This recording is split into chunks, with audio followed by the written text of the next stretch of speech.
Let me set that where I can see. All right.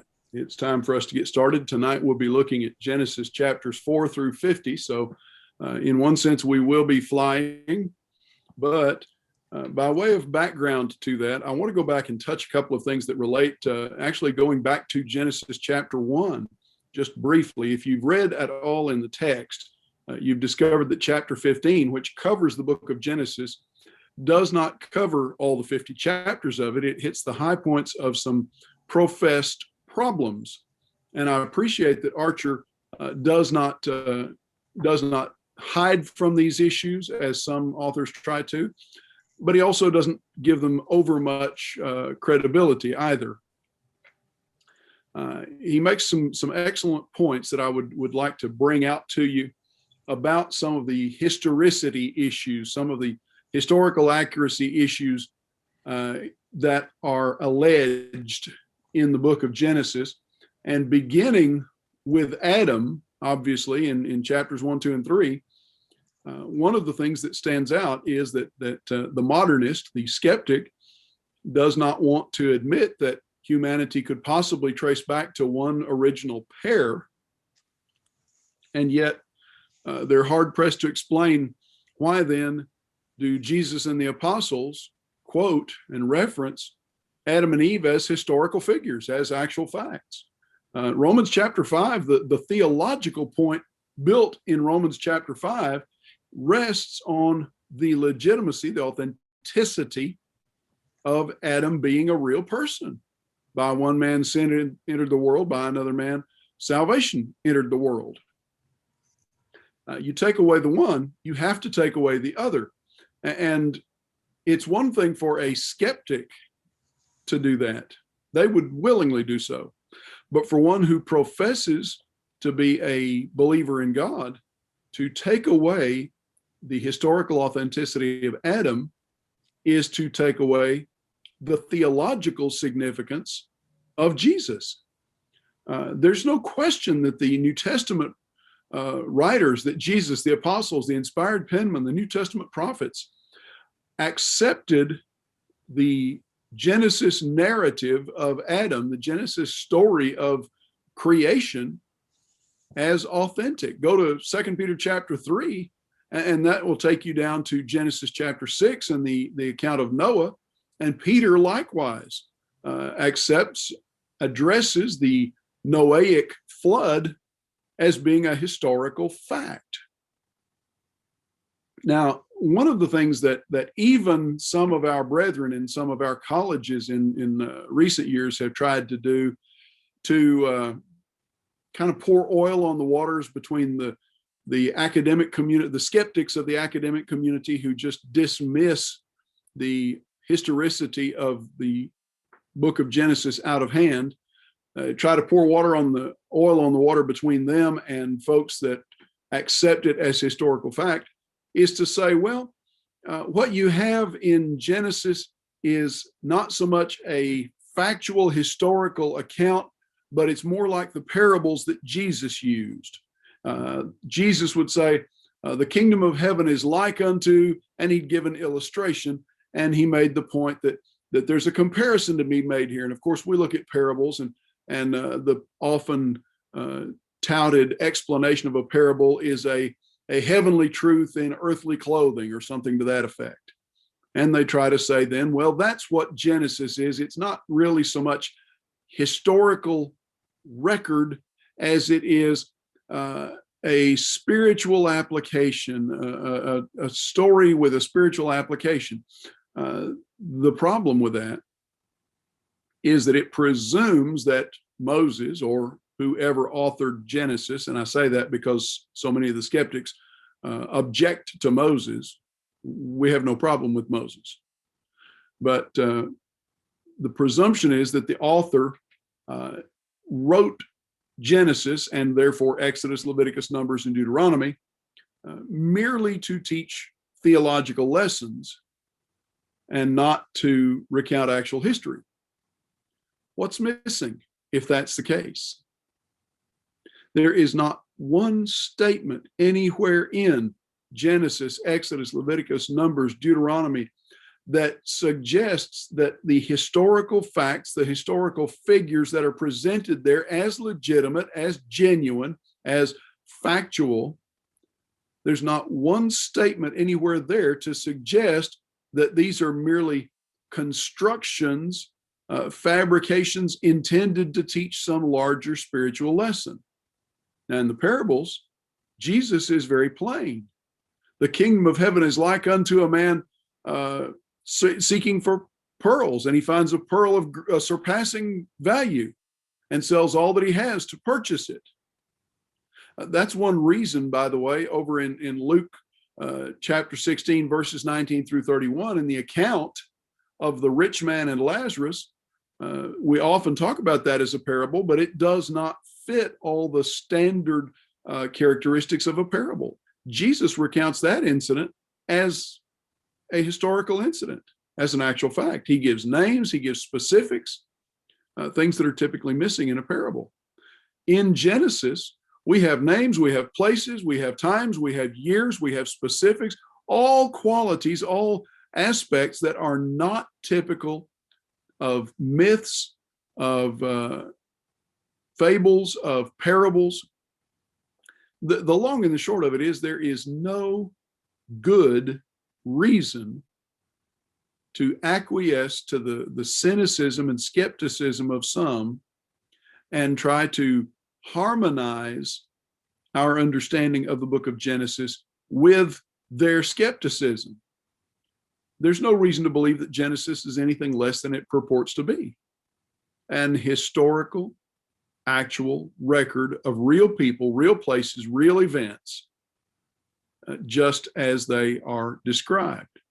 Now, go down to Genesis chapter 6 and let's talk about Noah and the great flood.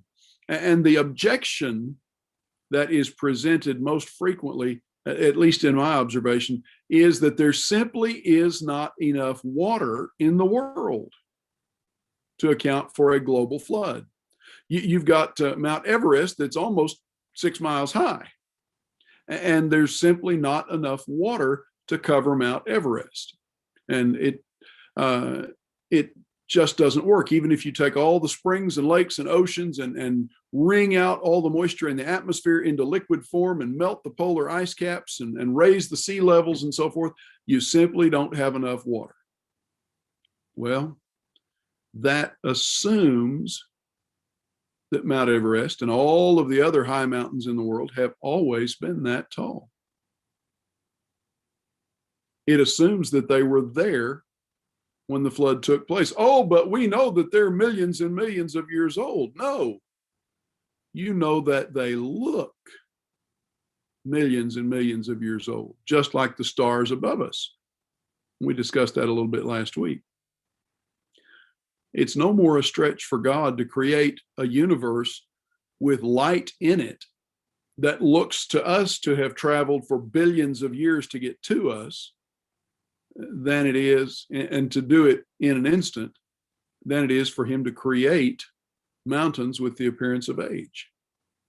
There are a number of excavations in various parts of the world that go back, as you dig down, they reveal evidence from thousands upon thousands of years ago. We can go to our own Grand Canyon, or I suppose you could go to Tallulah Gorge up in North Georgia. You could go to the panhandle of Texas and look at Palo Duro Canyon. You can go up into Colorado to the western slope of the Rockies, to the area known as the Grand Mesa around Junction, Colorado, Grand Junction, Colorado.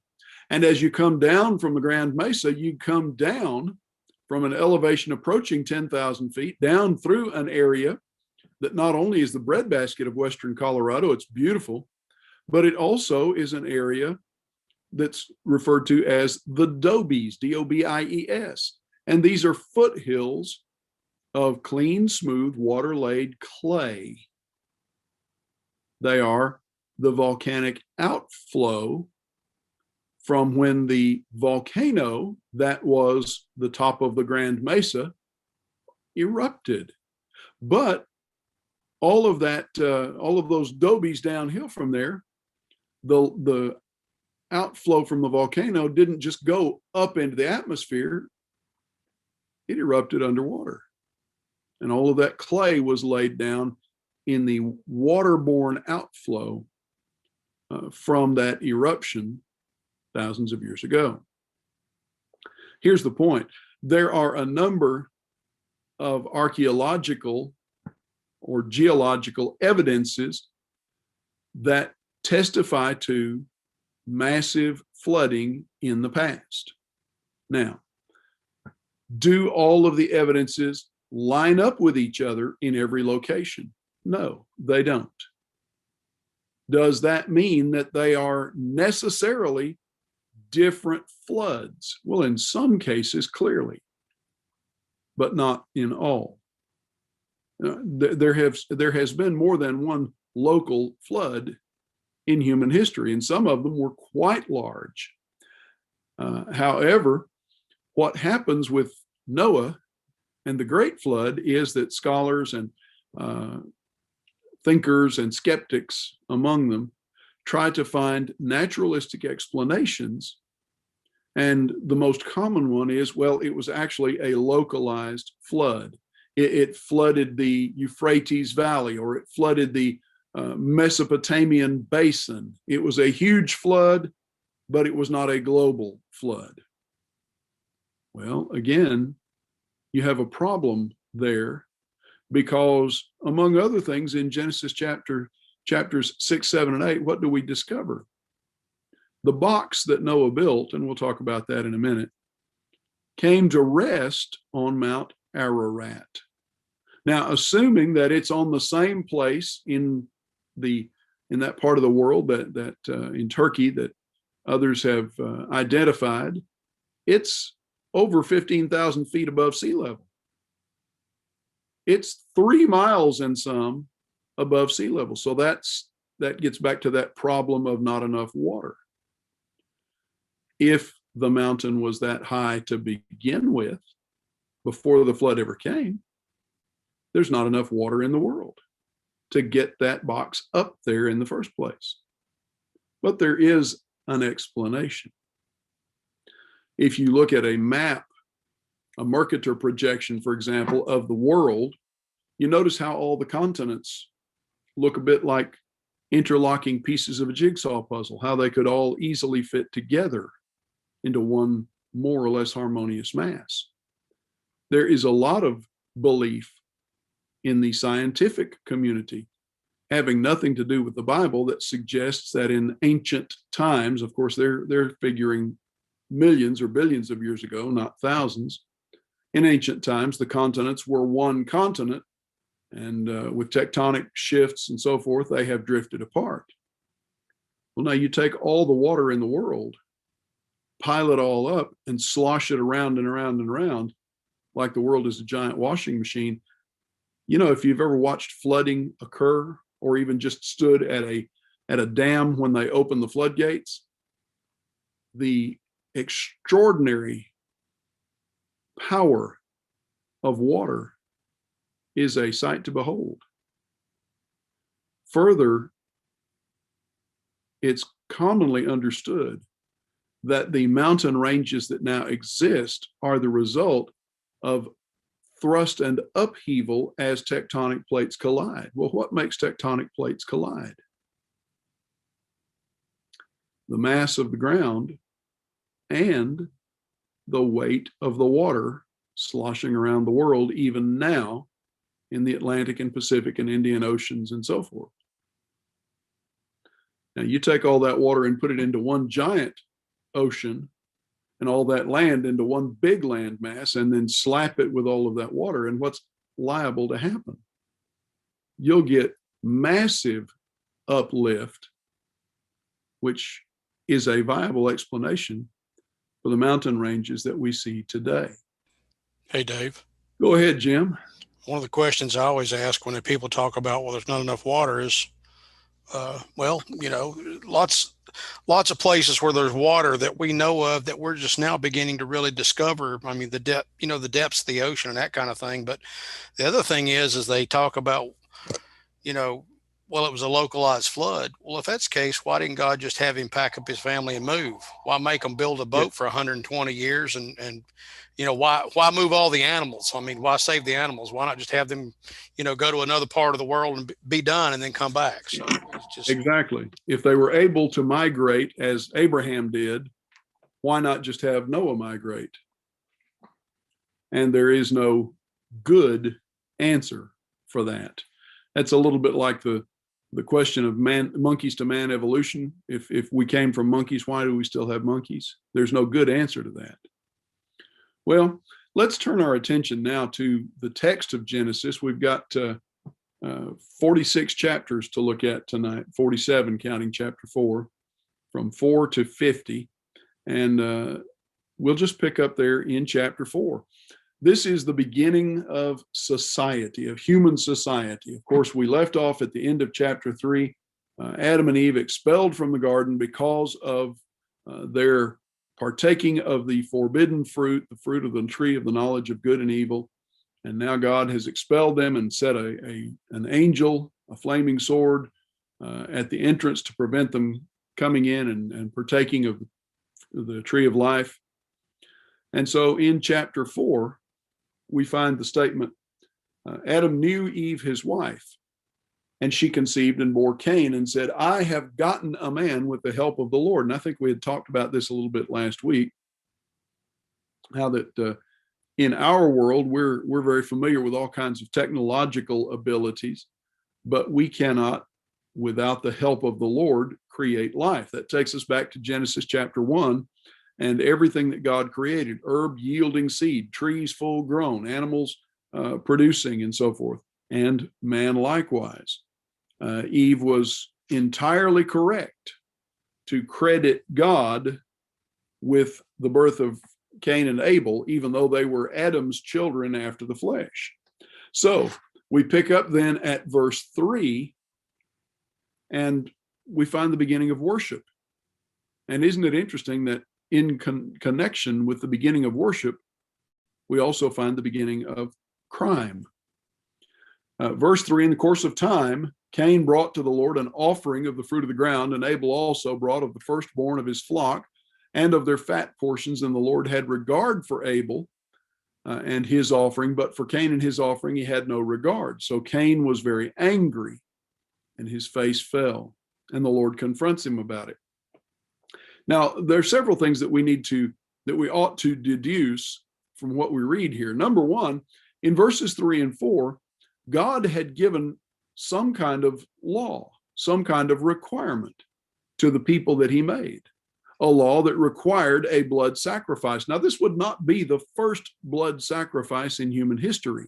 That goes back to Genesis chapter 3, when God clothed Adam and Eve with the skins of animals. Those animals' lives were sacrificed in order for Adam and Eve to have decent clothing. By the way, here's you a freebie for the next time, fellas, that you want to bring a lesson about modesty in dress, and I trust that you will. Adam and Eve covered themselves with fig leaves. They, whether it was just their private parts or whether they tried to cover everything, it says they made themselves aprons. That would imply they were not fully covered, sufficiently covered. God made them tunics, and that Hebrew word traditionally describes a garment that covers basically from the neck to the knees. God clothed them decently using the skins of animals. Now we come to chapter 4, and Cain and Abel come to worship the Lord, to bring an offering, and that's the context of an offering, is worship for the Maker. Abel offers animal sacrifices. Cain offers what he had grown in the ground, and God had respect. God accepted Abel's offering. That expression that he had respect, or that he accepted Abel's offering, indicates approval of it. Over in Philippians chapter 1 and verse 10, if you compare the wording of Genesis chapter 4 here in the Septuagint version, I think you'll find a very similar selection of words to what Paul writes in Philippians chapter 1 and verse 10, where we're told to approve things that are excellent. And over in Romans chapter 12 and verse 1, that we may prove what is the good and acceptable and perfect will of God. Same concept in a sense, that we may approve of. We're supposed to align ourselves with God and not with self. Cain thought God should align with him. And because of that, his offering was rejected. Now, he was angry. His face fell, his countenance fell, and God confronted him about it. And notice in verse 7 what he says: if you do well, if you do the right thing, will you not be accepted? And if you do not do well, sin is crouching at the door. Its desire is for you, but you must rule over it. There is a lesson there on personal responsibility.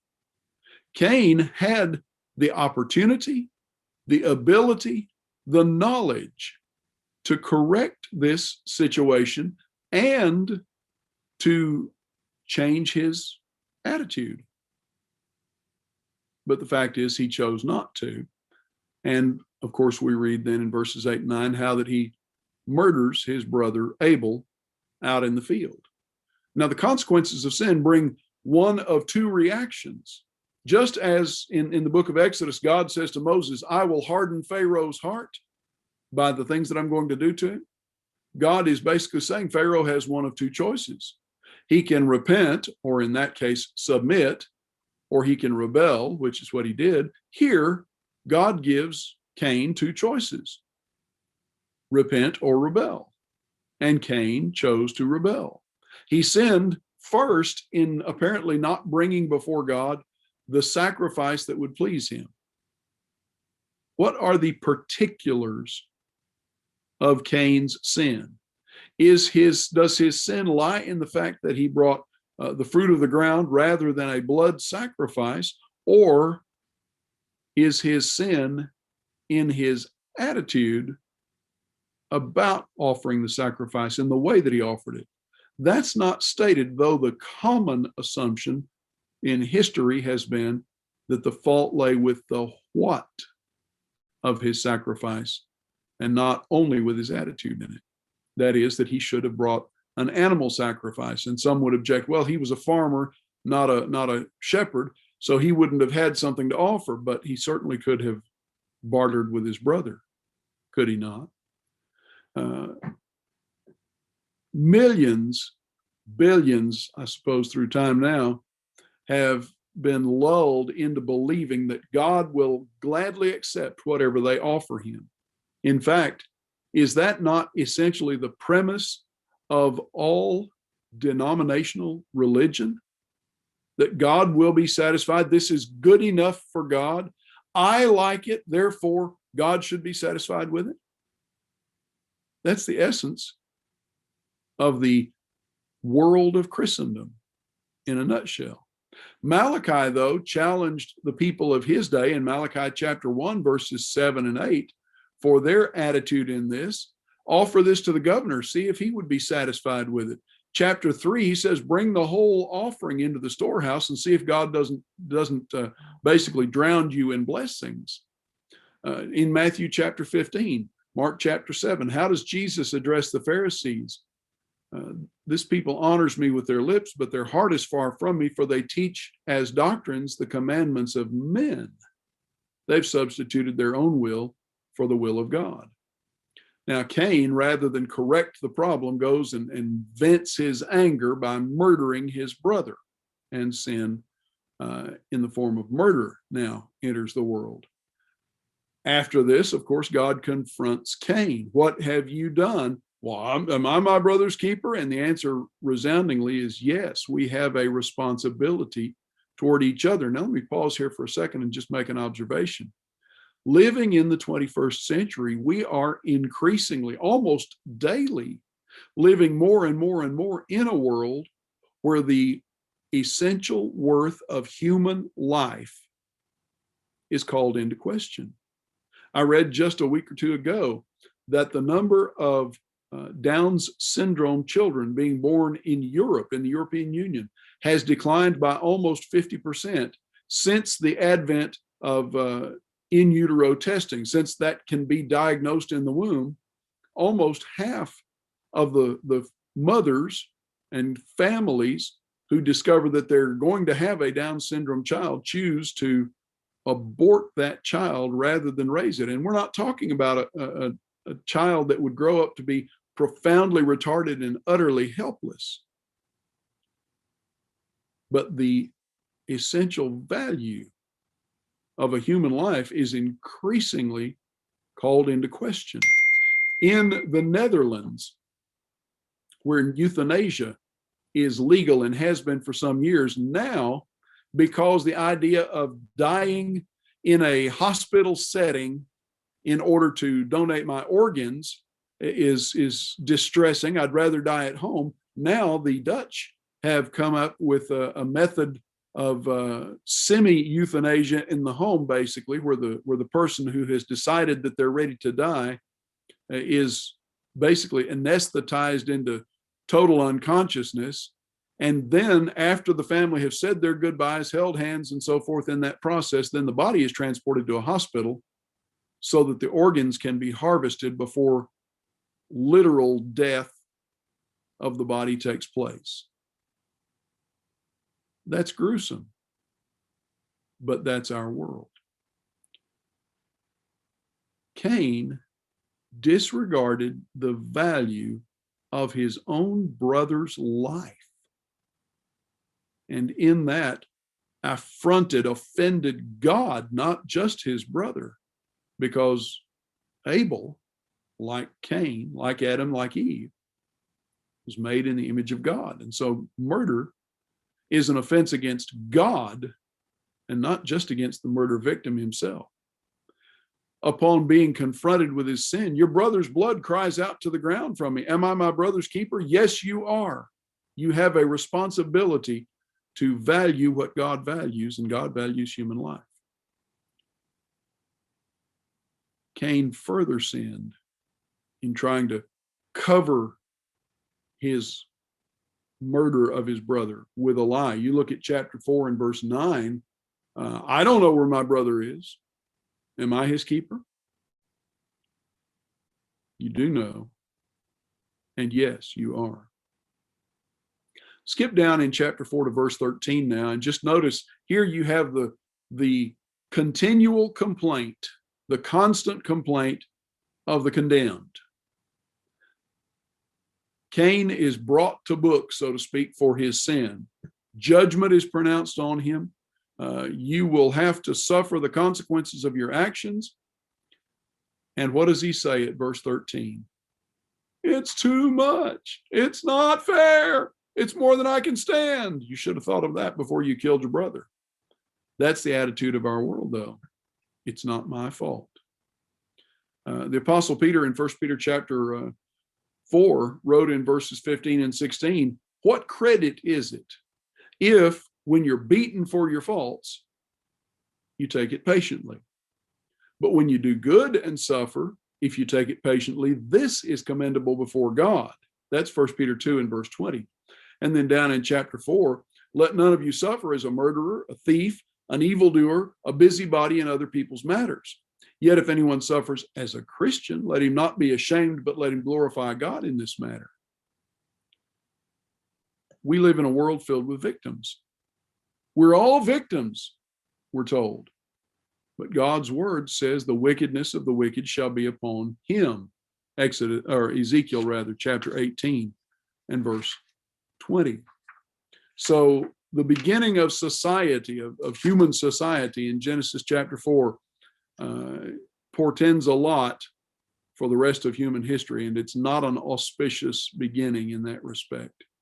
Come into chapter 5, and now we encounter the first genealogical record in the Bible. So-and-so begat so-and-so begat so-and-so.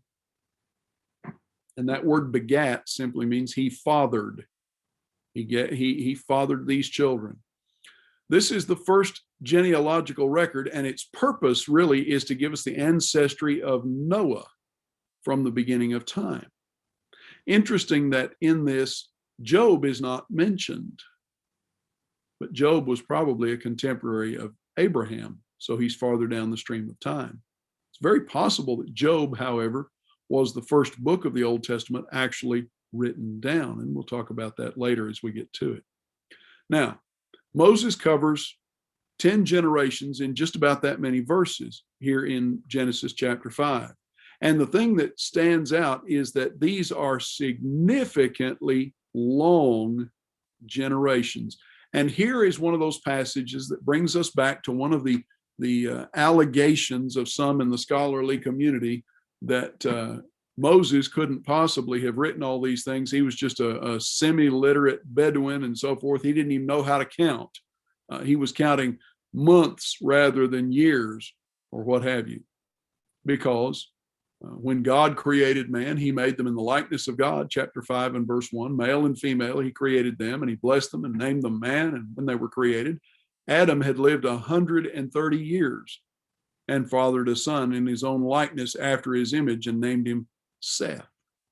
Now, is Seth his first son, or is Seth his third son? Well, this doesn't state birth order here. We know Cain and Abel.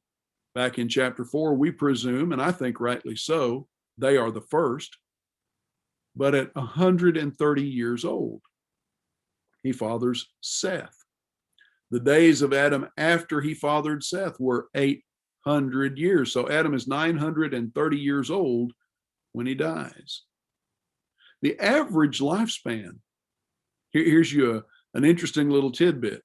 The average lifespan of the people mentioned, the fathers mentioned in Genesis chapter 5, is 847.2 years, not counting Noah.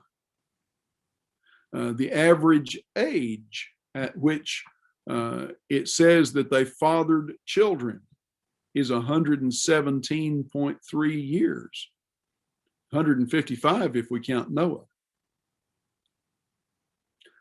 Each of these says he fathered sons and daughters after those births that are named.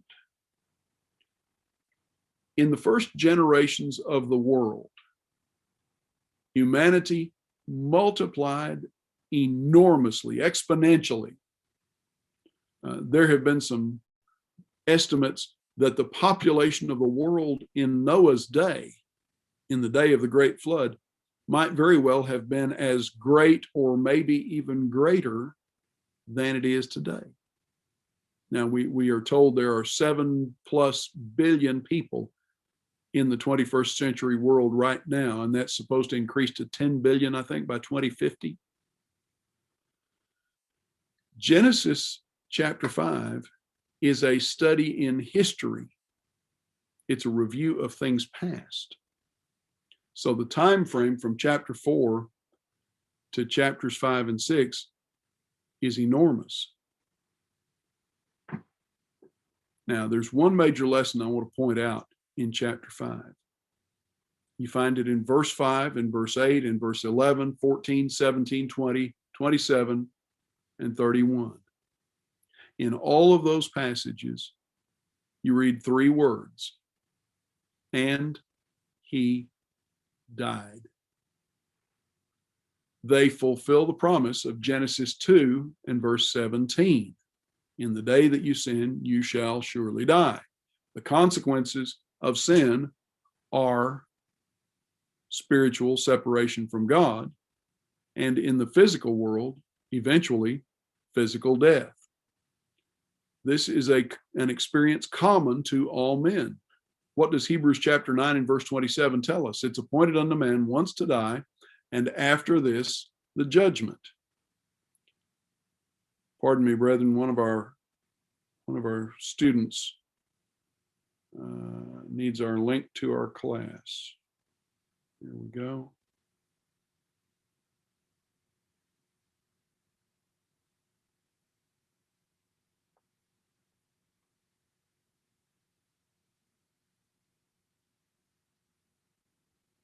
I apologize, brethren.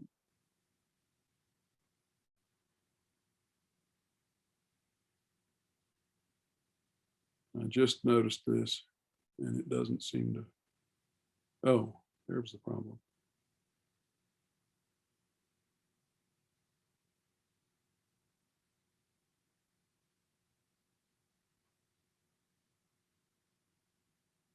There we go. That should take care of it. Just happened to look at the right moment. I've got my phone on silent and I saw it blink and realized it was a text. So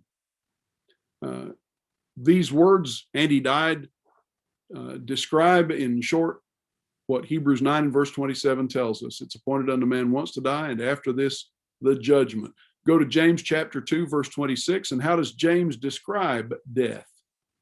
It is a separation. The body apart from the spirit is dead. The body separated from the spirit is dead.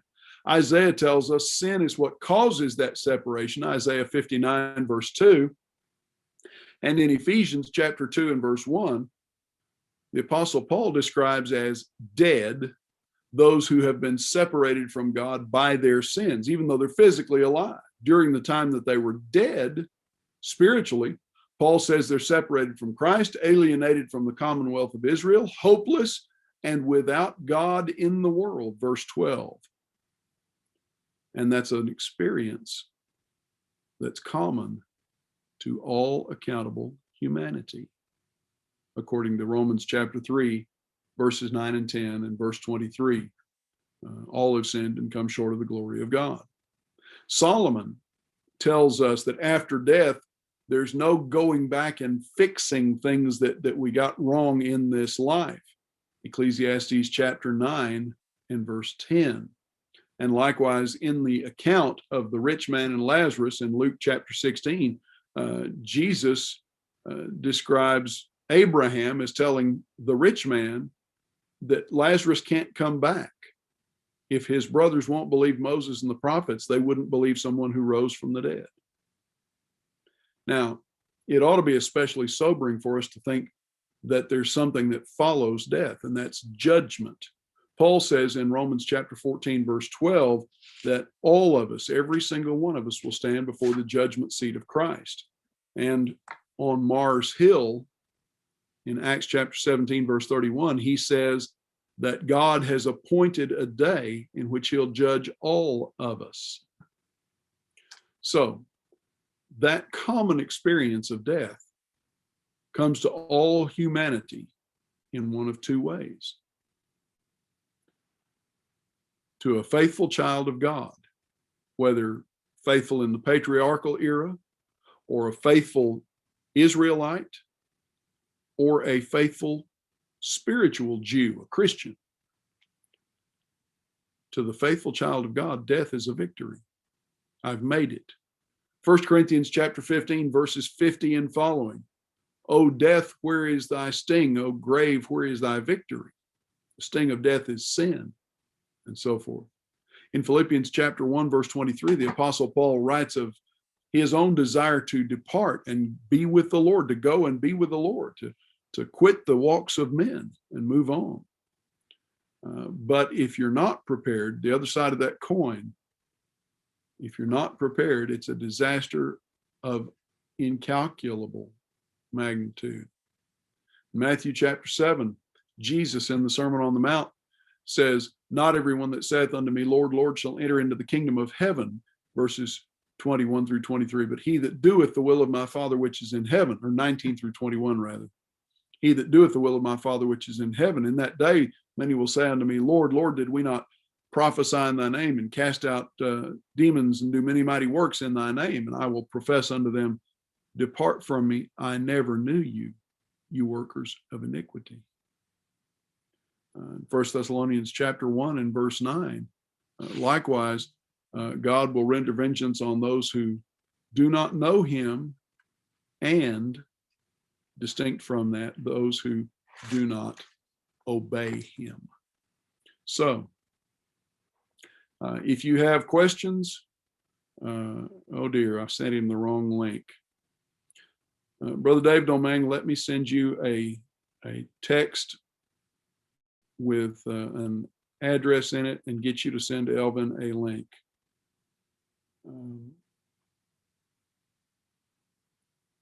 I'm sorry, say that again, brother.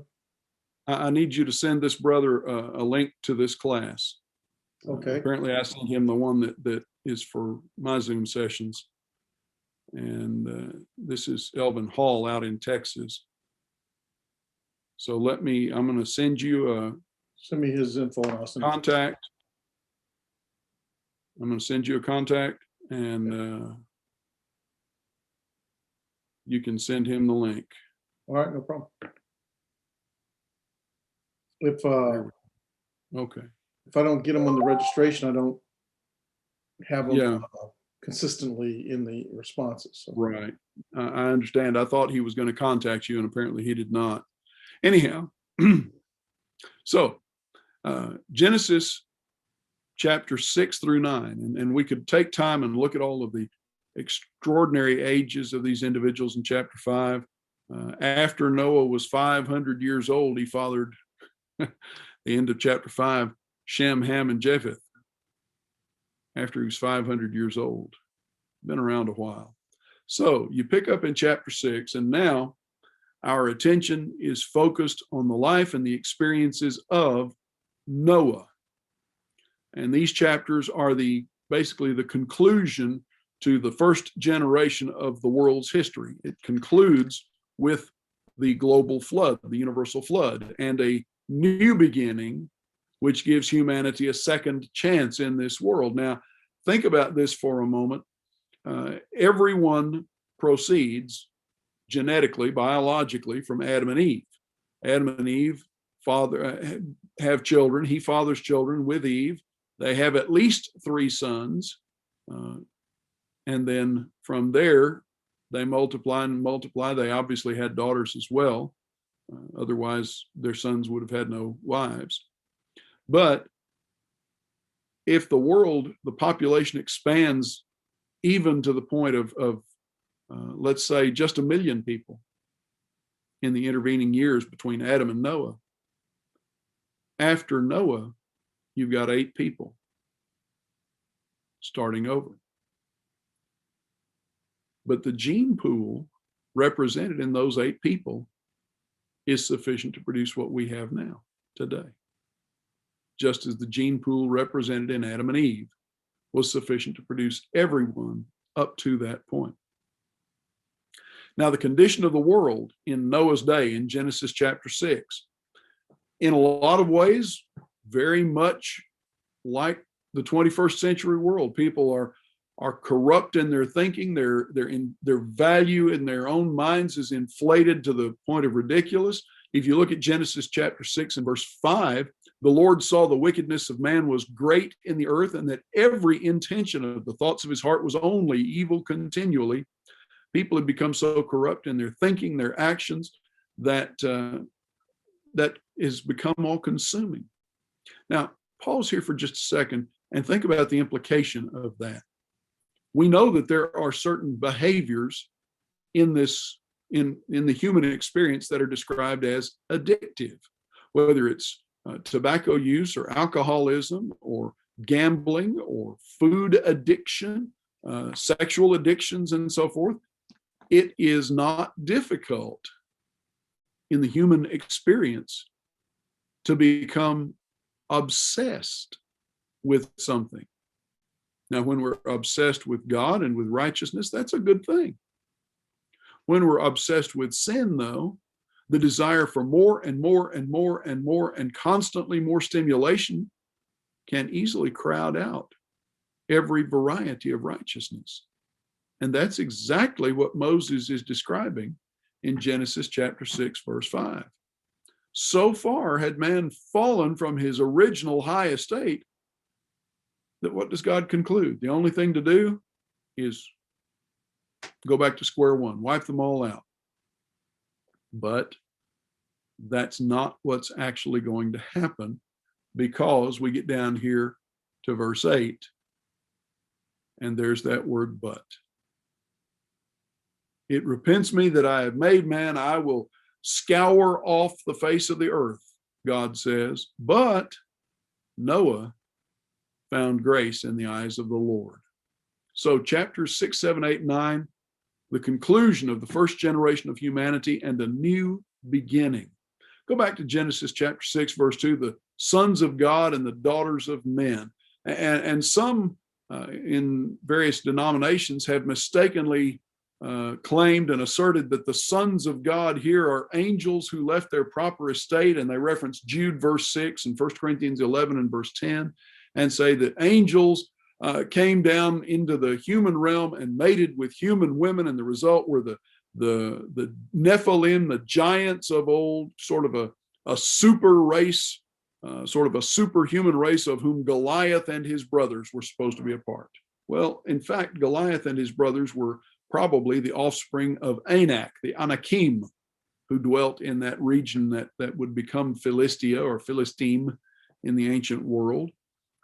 Jesus destroys that pet theory of our friends over in the Catholic denomination, particularly in Matthew chapter 22, verse 30, by pointing out to the Sadducees that angels do not marry and do not even dwell in the physical realm, but in the spiritual habitation called heaven. Angels did not come into this world and create offspring with human women. The logical explanation here, in context, is that the descendants of Seth, a godly man, began to marry and be corrupted by the descendants of Cain, an ungodly man, ungodly people. Genesis chapter 4, verses 16 through 26 talks about his offspring. And the result was that the godly people, the sons of God, were corrupted morally by the ungodly people, the sons of men. In much the same way that Solomon's heart, for example, was turned away from God by his foreign wives over in 1 Kings chapter 11 and verse 13. The giants that are mentioned here,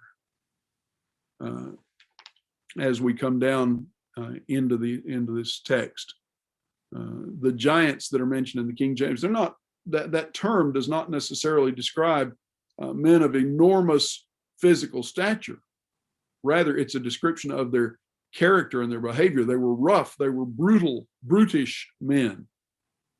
Nephilim is a word that describes violence, someone who would fall on someone else, much as Cain had fallen on his brother out in the field. Now, some of the ancient men were undoubtedly rough, violent men. That does not make them supermen or a super race or anything of the sort. That doesn't even really say anything about their physical stature. Now, you look at verse 6, God is grieved by man's sin. It repented God that he had made man. He looks at the rampant sin in the world, feels grief, feels sorrow. It's a sorry state. His chief creation, the pinnacle of his creative skill and ability and design, humanity, has fallen just staggeringly short of its potential. And his grief prompts him to act. It's interesting. Over in Ephesians chapter 4 and verse 30, what does the Apostle Paul warn us Christians about? Do not grieve the Holy Spirit of God through sin. God's grief has consequences, and this is one of them in Genesis chapter 6, 7, 8, 9. 1 Corinthians chapter 7 and verse 10 tells us that godly sorrow produces repentance that we should not repent of, that we'll not regret. In Genesis chapter 6, there's a great lesson on what constitutes repentance. God's repentance was not merely feeling sorry. God's repentance prompted him to act, to purge the world of sin. And our repentance from sin ought to consist in much more than simply acknowledging that we have sinned and feeling sorry, usually sorry for ourselves, that we have fallen in sin, gotten caught and embarrassed and ashamed and so forth. We ought to cease from sinning, Luke chapter 3, verse 8. And sin hurts. Sin hurts the sinner. That's Ezekiel 18 and verse 20. The soul that sins, it shall die. Sin hurts the innocent victim of another person's sin, the injured child in an automobile accident caused by an alcoholic or something.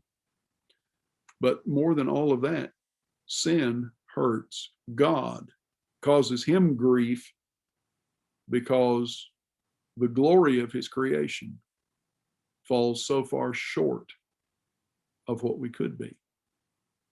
Now, Noah found grace in the eyes of the Lord, and that word grace, let me get on my soapbox for about 10 seconds here. You've heard grace described as unmerited favor. Don't use that definition. That's not grace. That's a Calvinistic definition of grace. The word grace, charis in the New Testament, grace simply means favor, pleasure. Noah found favor in God's sight. He stood out from the multitude of the population because his life was pleasing to God, unlike basically everybody else around him. God favored Noah. He didn't earn that favor, but unmerited in the theological context in which that term is used generally conveys the idea that we have nothing to do with it whatsoever. God puts it on us. Noah had something to do with God's favor. Noah was living an upright life, and that's why God favored him. He didn't earn that favor. God did not owe him that favor, but God approved of him because he was trying to move in the right direction where the whole rest of the world was going the opposite direction. So just remember, grace simply means favor. It does not, unmerited adds to the meaning of the word. It puts a theological construct on it that is not present in the scriptures. Now, Noah's righteousness, his desire, his efforts to walk uprightly before God set him apart from everybody else, and that's the key to his enjoying God's favor. You look at verse 9, it says he walked with God. He tried to live by God's standards instead of just floating along with the society around him. Nowhere in the Bible is man ever commended for being righteous in his own sight. We're never approved by God because we're comfortable with ourselves. You look at modern day Austin, Texas, or San Francisco. You look at parts of downtown Atlanta and the sins, the vile variety of moral degradation that takes place in those places. And I'm sure in bedrooms and parts of our own communities as well. Those things were characteristic of ancient Greece and Rome, but they didn't originate there either. Go back to Judges chapter 17 and verse 6, and you have in 17:6 and 21:25 the key statement in the whole book of Judges. In those days, there was no king in Israel, and every man did that which was right in his own eyes. Well, that's the essence of sin, in a sense, doing what's right in my eyes instead of according to God's will. Paul wrote about the Jews of his day who sought to establish their own righteousness rather than be subject to God in Romans chapter 10 and verse 3. Noah found grace in God's eyes by living in agreement with God's will. The only way that we're ever going to be accounted righteous is to walk with God. Calvinism says that you're accounted righteous if you're one of God's elect. You have unmerited favor from God, even if you're living like a heathen and walking in opposition to him, if you're one of his chosen ones. That's a lie. That's not in the scriptures. The only way to have the grace of God is to walk with him. And that's exactly what Amos tells us in Amos chapter 3 and verse 3. Can two walk together except they be agreed? If I don't walk with God, he's not going to walk with me. So Noah found favor in the eyes of the Lord. He walked with the Lord. God is ready to spare him. And we get down to chapter 6 and verse 13, and God's destruction is not a capricious act. Look at chapter 6 and verse 13. God said to Noah, I have determined to make an end of all flesh, for the earth is filled with violence through them. Behold, I will destroy them with the earth. Atheists, skeptics, fools always try to accuse God of unwarranted cruelty and fickleness, capriciousness. Who is God to destroy humanity? The Creator. Even the most depraved societies in human history have boundaries, though, beyond which it's not permissible to go. Murder was illegal in ancient Greece and ancient Rome, in communist Russia and in communist China, even though the killing of babies was not and is not. The killing of slaves in those ancient societies was not a crime, but murder was illegal. Society in the 21st century is trying to tolerate virtually everything unholy, but even our society has some boundaries that we agree we should not cross. As long as it doesn't hurt anybody else seems to be the standard of the day. But when someone else is affected, now things change. So God says, I'm going to change this. I'm going to fix this. I'm going to destroy this. You go on from verse 13, and God begins to enumerate the reasons for the destruction to come. Sinfulness, violence, all of these things are an abomination to God. Even in the most corrupted, depraved societies, even among drug lords, those who violate the standards, the mores of that society, are subject to some penalty for their crimes. And in just the same way, God decrees punishment on that ancient society for their sins. Now, Calvinism would have us believe that God deliberately dangles man above the fires of hell, basically for his own amusement. Those who are condemned, he has no interest in them, and he just tortures them. That's not the picture seen here. Repeatedly, we read that God has no pleasure in the death of the unrighteous. You pick up at verse 14 and go down to verse 21. And now God gives Noah. Moses didn't build this ark. He had the other one built. God gives Noah some very specific, meticulous instructions that exactly express his desire. He gives him the dimensions of the ark, 300 cubits by 50 cubits by 30 cubits. Cubit is generally accepted to be about 18 inches, roughly the distance from the tip of the middle finger to the crook of the elbow. The type of wood, gopher wood, is that a species of wood? Well, there is a gopher wood plant, a gopher plant, but it doesn't grow into great big timbers and trees. It's a bush. One student that I knew many years ago did a little word study on this and decided, based on his studies, I didn't happen to agree with him, but he decided that that word gopher wood had to do with it being laminated wood, that they were all, the pieces of wood were glued together into laminated beams. It's a reasonable supposition given the dimensions, but it doesn't say that. God gives him instructions concerning the construction techniques to follow, how to build it, how to construct it. Think about this. Up to this point, nobody had ever built anything like this. He gives him instructions about the numbers and the kinds of animals to bring in. 2 of this, 2 of that, 7 pairs of this, 7 pairs of that. And who should occupy the ark? Noah, Mrs. Noah, son Ham and his wife, Mrs. Ham, son Shem and his wife, Mrs. Shem, son Japheth and his wife, Mrs. Japheth. A lot of work for them to take care of all those critters during the time they'll be closed up inside the ark.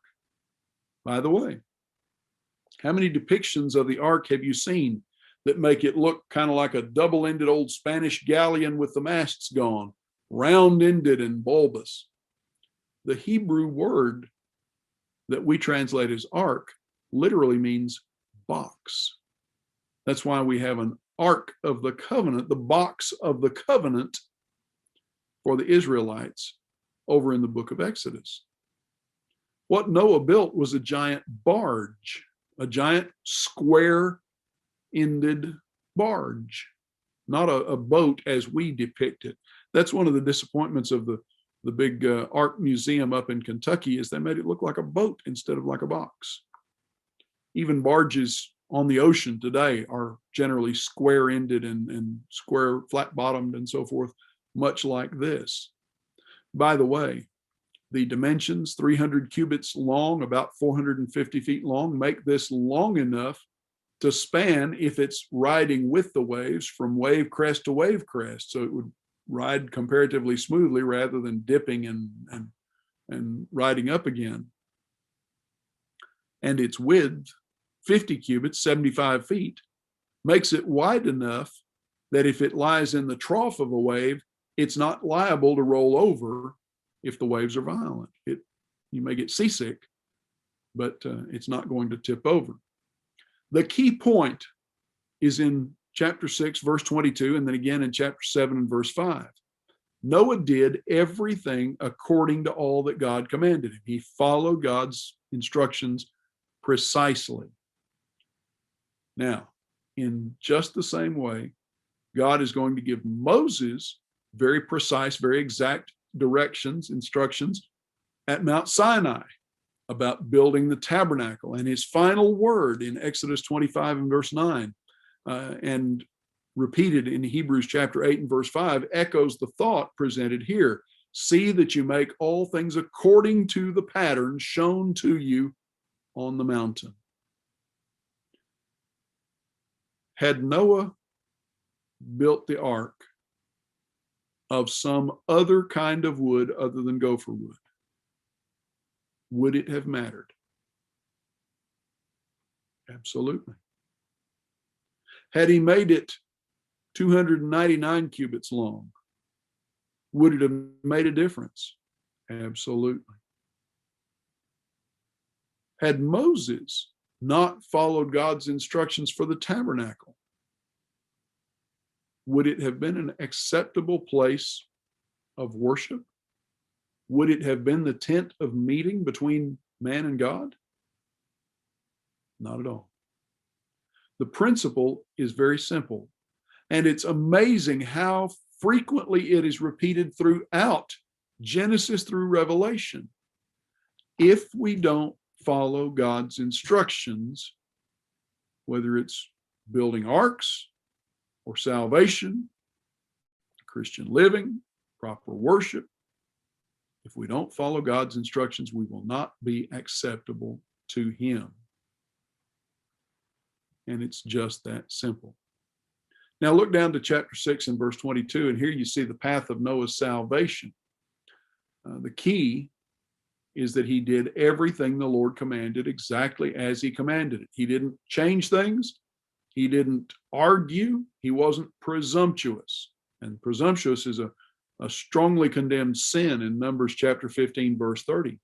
Over in Psalm 19, verses 1, 2, and 3, the psalmist's prayer, Lord, keep me back from presumptuous sin. And all sin is presumptuous in one sense. The attitude that I'll do as I please, and who are you or anybody else, including God, to argue with me or object to me? That's none of your business. That's the most common sin today, I would venture to speculate. That's what Pharaoh did. I don't know who God is. Why should I pay any attention to him?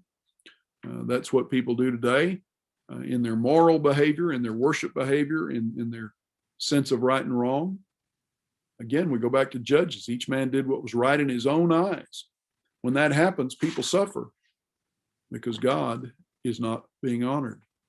Think about what Jesus said to his disciples and to the crowds around him.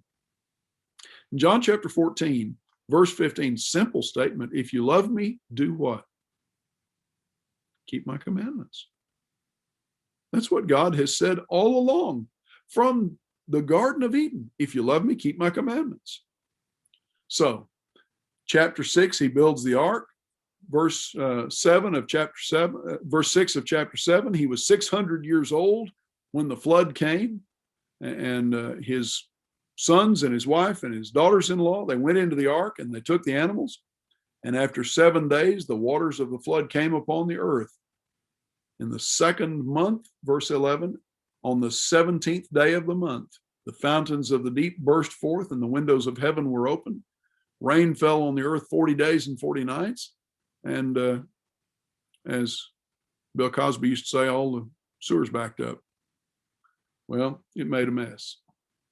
The very same day, they entered the ark and all the animals.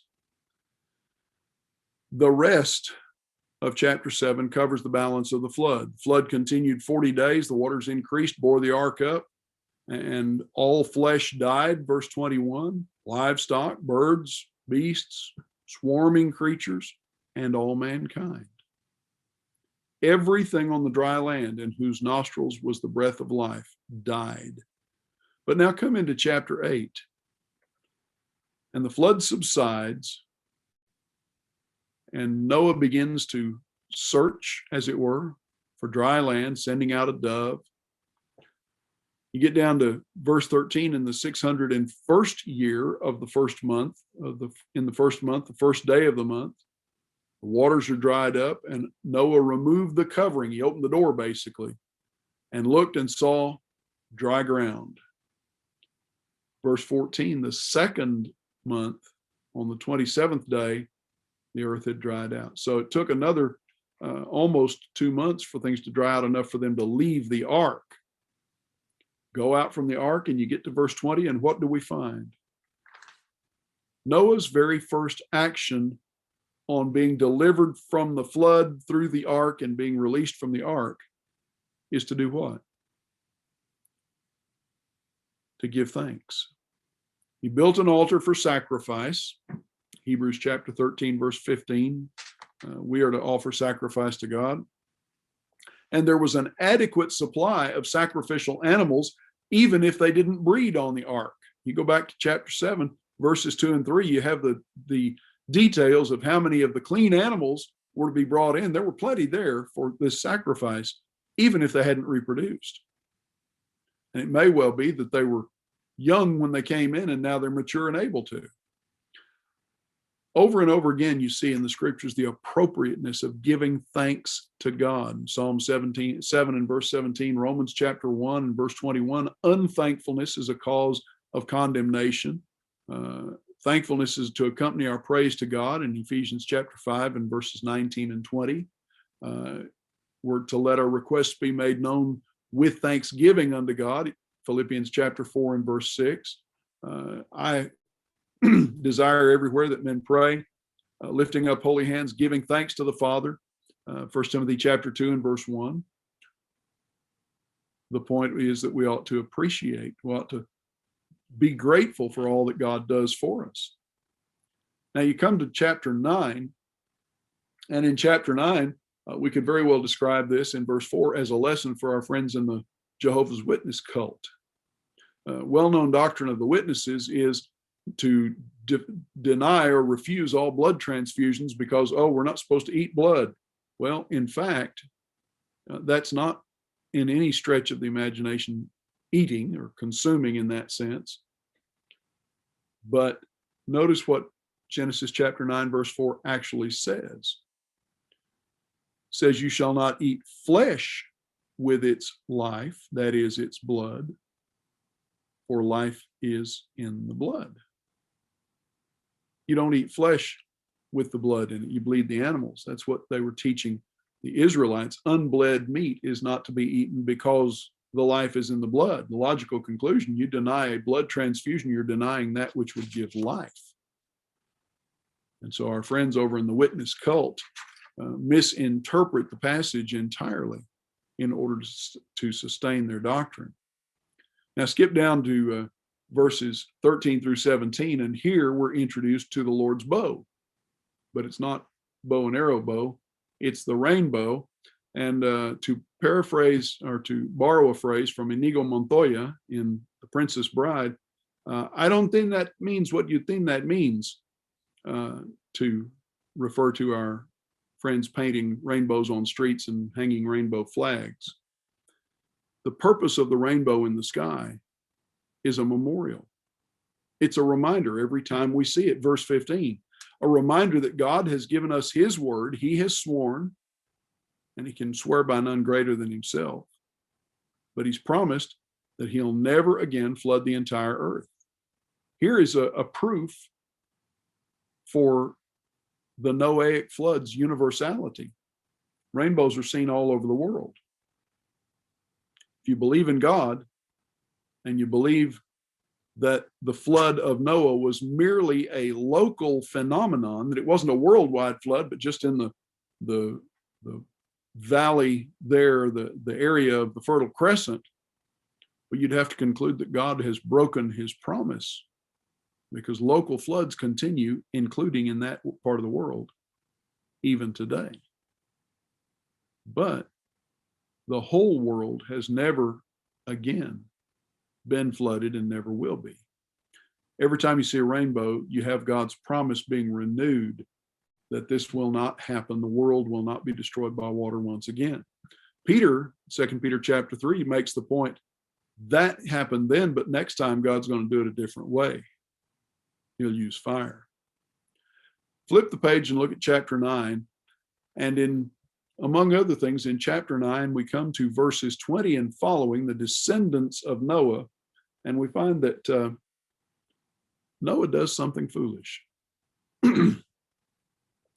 Noah began to be a man of the soil, it says. He began to be a farmer, and he planted a vineyard, and he drank of the wine and became drunk and lay uncovered in his tent, the English Standard Version says. Growing the grapes was not wrong. Even squeezing them for the juice, that was not wrong. Grapes were created for food. Grapes are created so you can have raisins in your Raisin Bran. Grapes are created so my wife can have grape jelly on her toast and her biscuits in the morning.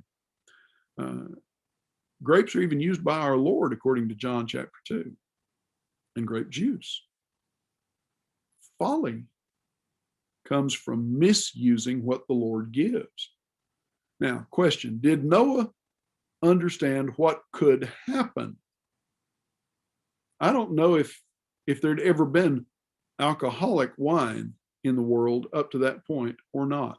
I would assume, and that is potentially my mistake, but I would assume that there probably had been, because all of the evils of the ancient world, the pre-flood world, probably included drunkenness as well as anything else. Noah misused, whether intentionally or accidentally is not stated, but Noah misused what he had and became drunk.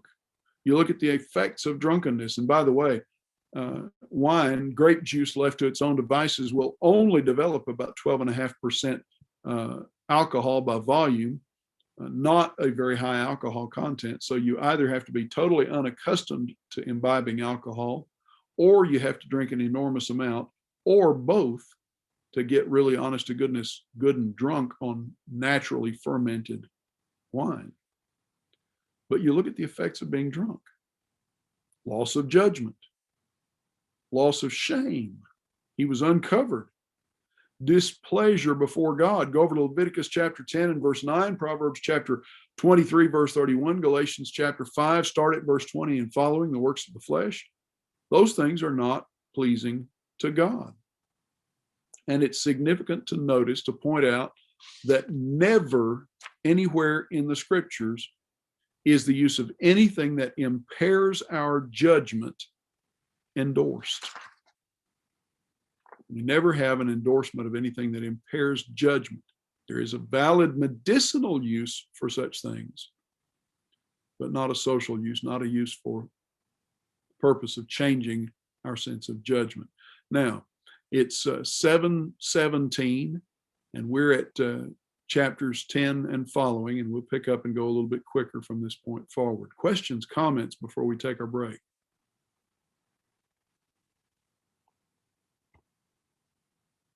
You'll need to unmute yourself if you have anything to say. I got one quick question. Okay, go ahead, Sister Sylvester. When it comes to, you talk about the drinking of the alcohol. So people who say, well, if I have half a glass, it doesn't impair my judgment. Is there such a thing as, I guess, moderate drinking? I mean, I guess it's always wise to avoid it because you don't know your limit till you get there. But Is it, I guess, okay to say that a Christian should just absolutely not drink any alcohol at all, or is it just in moderation? I would ask this question: what is the object of that one drink? Oh, well, there are beneficial heart effects to drinking wine. Yes, there are. Flavonoids and all that stuff. You know what? You get exactly the same benefits from drinking a glass of Welch's grape juice that you would get from drinking a glass of alcoholic wine. You just don't get the buzz from it. I like what the older preachers used to say about the one drink. I know my limits, I'll just have one drink or whatnot. Given that we now have the ability to measure the physiological changes of the brain after even one drink, it's discernible, it's measurable, even if you don't feel it. I would say when you've had one drink, you're one drink drunk. Now, are you staggering intoxicated? No, not most people. But if the effect on your brain is measurable after that small amount, and it's not a good effect, why do you need it? There's no justification for it. That would be my explanation or my answer to that. Are you falling down drunk after one drink? No, probably not. But you're one drink on the road to drunk. And beside all of that, how are you going to tell someone who is an alcoholic that they ought not to take that first drink because of where it will lead them when you're willing to take one yourself? Dave, I wanted to add that very point in that regard, that putting everything else aside, I don't want to be the stumbling block for someone else. Amen. Nor can I evangelize and reach out to someone if I have a glass of wine or a beer. If I'm not drunk, it doesn't matter. I'm the hypocrite then, who talks a good game but lives the way I want to live. There So you go. I'd be the stumbling block for someone else to come to Christ if they are aware of me having any form of alcohol at any time. You're right, brother. Well said. Other comments, other questions? Brother Dave? Yes, go ahead. A real interesting word study is on the words oinos and yayin. Mm-hmm. And it covers every part of the grape, from it being on the vine to alcoholic wine. One of my first sermons was on how the changing of water to wine by Christ was not alcoholic wine. And I stirred up some trouble with that. Boy, there were people that used that to justify drinking. And it's strange when you're a preacher. I took a man fishing on my boat, and he brews his own beer, and he wanted to bring a 6-pack and it's just a 6-pack and it's my home brew. And oh, I'm sorry, it's not allowed on the boat. I'm not going to do it. So it's amazing to me how people will push you when you're in a position of like you're a minister, a preacher. Yeah. If we can get you to be a hypocrite in this one circumstance, then forevermore we can say, do you remember when? Now you really shouldn't scold me about this or that. Yep. That's all. Well, good observation though, brother. Yeah. All right. Any other comments or questions? Okay, let's take about 10 minutes. We'll take a little bit shorter break tonight just because we've got a lot to cover. Take about 10 minutes and we'll reconvene at 7, let's call it 7:33. So we begin now in chapter 11 with the Tower of Babel or Babel. And what we see here is the division of humanity, man from one another, not by man himself, but by God. And the division is brought about by humanity's desire to distinguish themselves from God in the building of a tower. And most modern scholars seem to think this takes the form of a ziggurat, a stair-stepped stair-step thing, sort of a city within a city, as it were. Not exactly a pyramid, larger and more levels than that. The stated aim of the construction, though, in chapter 11 is to make ourselves a name. Verse 4, let us build ourselves a city and a tower with its top in the heavens, and let us make a name for ourselves, lest we be dispersed over the face of the whole earth. Well, go back to chapter 10, and what instruction had God given? Disperse, replenish the earth. That construction in chapter 11 would have stood as a testimony to the might of man, to the ingenuity of man. God stops the building in order to prevent humanity forgetting our dependence on him. Well, we've come a long way since the Tower of Babel, and we have long since, as a people, forgotten our dependence on God, haven't we? Now, there's a major lesson and a minor lesson that we ought to stress in chapter 11. First, in verse 1 and then down at verses 7 and 8, there's the confusion of languages on the earth. The whole earth had one language and the same words, verse 1.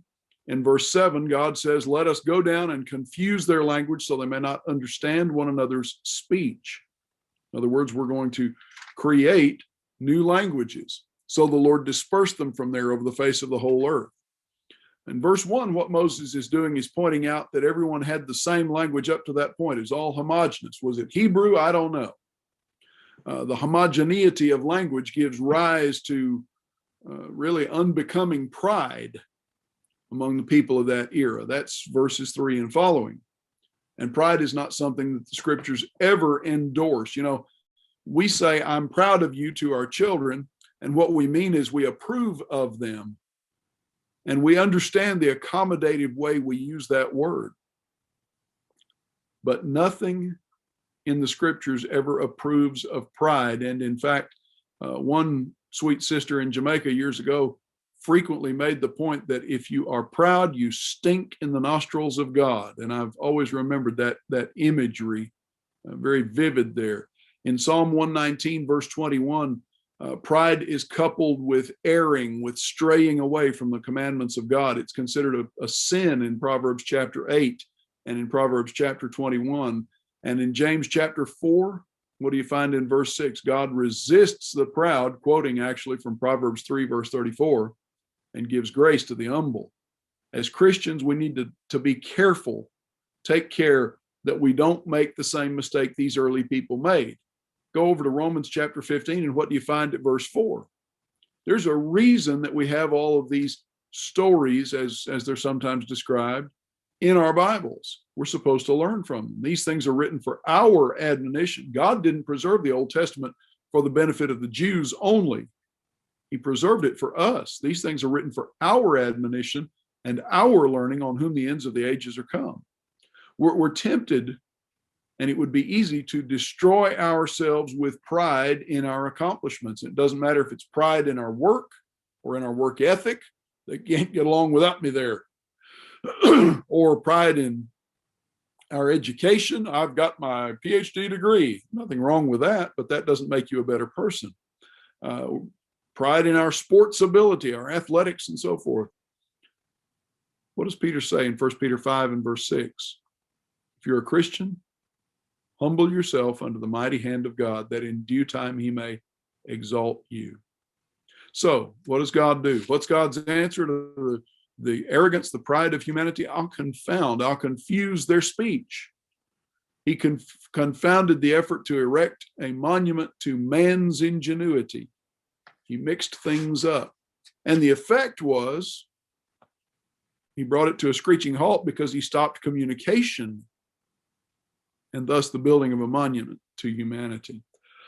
Now look down at verse 4.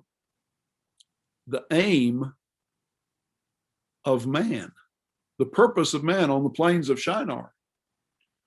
A twofold purpose. We want to reach unto heaven, and that may be hyperbole there with their building, but we want to make a name for ourselves lest we be scattered abroad. Well, that sort of raises a question. If you're all in one place and you're making a name for yourselves, who are you impressing?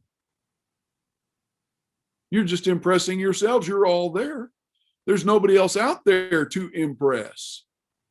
Who's going to hear your name besides you? That second goal, though, would have prevented their being disseminated over the face of the earth, which was exactly what God told them to do back in Genesis chapter 9 and verse 1. Replenish the earth, populate the whole world. And the major lesson, those are the minor things here. The major lesson here is really very simple. We cannot successfully escape the will of God. In Psalm 139, what does David point out basically in verses 7 through 12? If I go to the highest mountain, you're there. If I go to the deepest part of the ocean, you're there. If I go into the nether world, into the grave, you're there. Where are you going to go to get away from God? You can't escape God. He really is everywhere, not in the Buddhist or Shinto sense of inhabiting rocks and trees, but in the sense of being in control of all things, upholding all things by the power of his might. In Romans chapter 14, verse 11, Philippians chapter 2, verse 11, all people, every single one of us will bow in obedience to the will of the Father at the last day. We can bow now or we can bow later, but we will bow. And so whatever we aim to do, whatever our ambitions and goals are, those ought to take a back seat to the will of God. Jesus was plain in the Sermon on the Mount. Seek first the kingdom and his righteousness. And if you do that, then the longest lasting recognition of all the ages over in Matthew 25 and verse 21, well done, good and faithful servant, will be yours. So come into chapter 12, and now we're introduced to Abraham, the great patriarch, Abraham, the father of the faithful, Abraham, the friend of God. And this begins the lineage of the promised seed of the woman. Go back to chapter 3 and verse 15. I'll put enmity between thee and the woman, between thy seed and her seed. Thou shalt bruise his heel, but he shall bruise thy head. The first messianic promise there. So we're introduced to the father of many nations here. Moses displays him not as man would. You know, Parson Weems wrote the first biography of George Washington, describing him as the father of our country, recounting the slogan, first in war, first in peace, first in the hearts of his countrymen, and so forth, and describes him as the indispensable man, and so forth, and basically paints a picture of a man with no faults or flaws. And Washington had his faults and flaws. Moses displays Abraham not as a tower of faultless virtue, but as an ordinary mortal man possessed of an uncommonly great faith. Hebrews chapter 11, verses 8 through 10. In Genesis 12, verse 13, verse 18, what do we read about Abraham? Well, in verse 13, he's an ordinary man. He says to his wife, tell him you're my sister, so to spare my life. You get down to verse 18. Pharaoh called Abraham, what is this you've done? Why didn't you tell me she was your wife? He lied. He persuaded his wife to lie. At the end of chapter 11, we're introduced to him as he first displays his faith. He leaves Ur of the Chaldees, which archaeologists tell us that some of the ruins there may be the ruins of that great ziggurat, that great tower. Whether that proves out or not, I don't think we'll live long enough to find out. That's just my opinion, and you can have that. And for that and $1, you can get a cup of coffee most places. In chapter 12, Abraham is dwelling now in Haran, which is about halfway to his ultimate destination. This is modern day far northwestern Iraq, or possibly on around into Syria. He's got his family with him. Nehemiah chapter 9, verse 7 says that God was instrumental in bringing Abraham all the way from Ur, not just from Haran. So way back in Ur of the Chaldees, down there in southern Iraq, God summons Abraham and guides him all this way. While he's in Haran, his father dies and he's buried there, and it's at that point, God urges him on. Go on to the promised land. Go see the land that I've promised to you.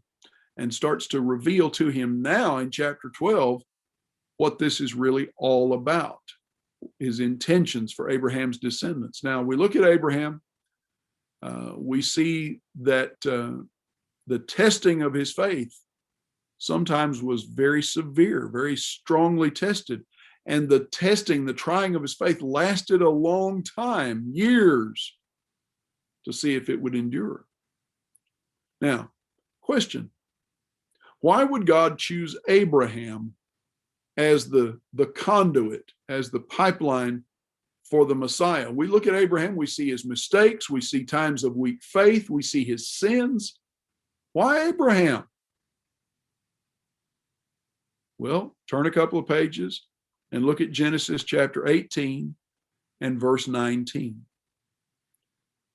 I have chosen him that he may command his children and his household after him to keep the way of the Lord by doing righteousness and justice, so that the Lord may bring to Abraham what he has promised him. Abraham proved that in the end, he would do what was right. Now, there's a lot of irony in the fact that chapter 12 records both the fact that Abraham obeyed the promises of verses 1, 2, and 3, and immediately displays a lack of faith when he arrives in Egypt. You look at verses 1, 2, and 3, you have the threefold promise that God gives. Go to your country, to your kindred, go from your country and your kindred and your father's house to the land that I will show you. I will make you a great nation. I will bless you and make your name great, and you will be a blessing. I will bless those who bless you. Him who dishonors you, I will curse, and in you all the families of the earth shall be blessed. So you've got three-part promise: land, descendants, blessings to all the earth through you. And Abraham gets up and goes, verse 4, just as the Lord told him. And Lot went with him. He was 75 when he left Haran. Threefold promise with a two-part fulfillment to that middle part: a great and blessed nation. Great nation, lots of descendants, and blessed in the sense that they would be the conduit for the Savior. I'll bless him who blesses you, curse him who curses you. God's presence among people serves as a catalyst for good or for evil. It brings out the best and the worst in people.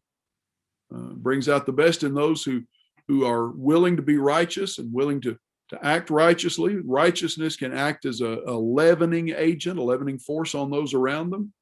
But then again, there are those who love darkness rather than light, John 3 and verse 19. And they curse the presence of godly people among them. And so God promises appropriate rewards either way to the people's actions and reactions to his man Abraham. And then all families, all the people of the earth shall be blessed. Acts chapter 3 and verse 25, by inspiration, Peter applies those words to the preaching of the gospel, to the gospel message.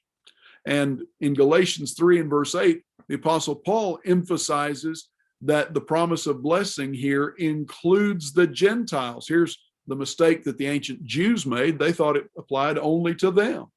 They thought God was selecting them because they were better and more deserving, even though he told them, you're no better than anybody else.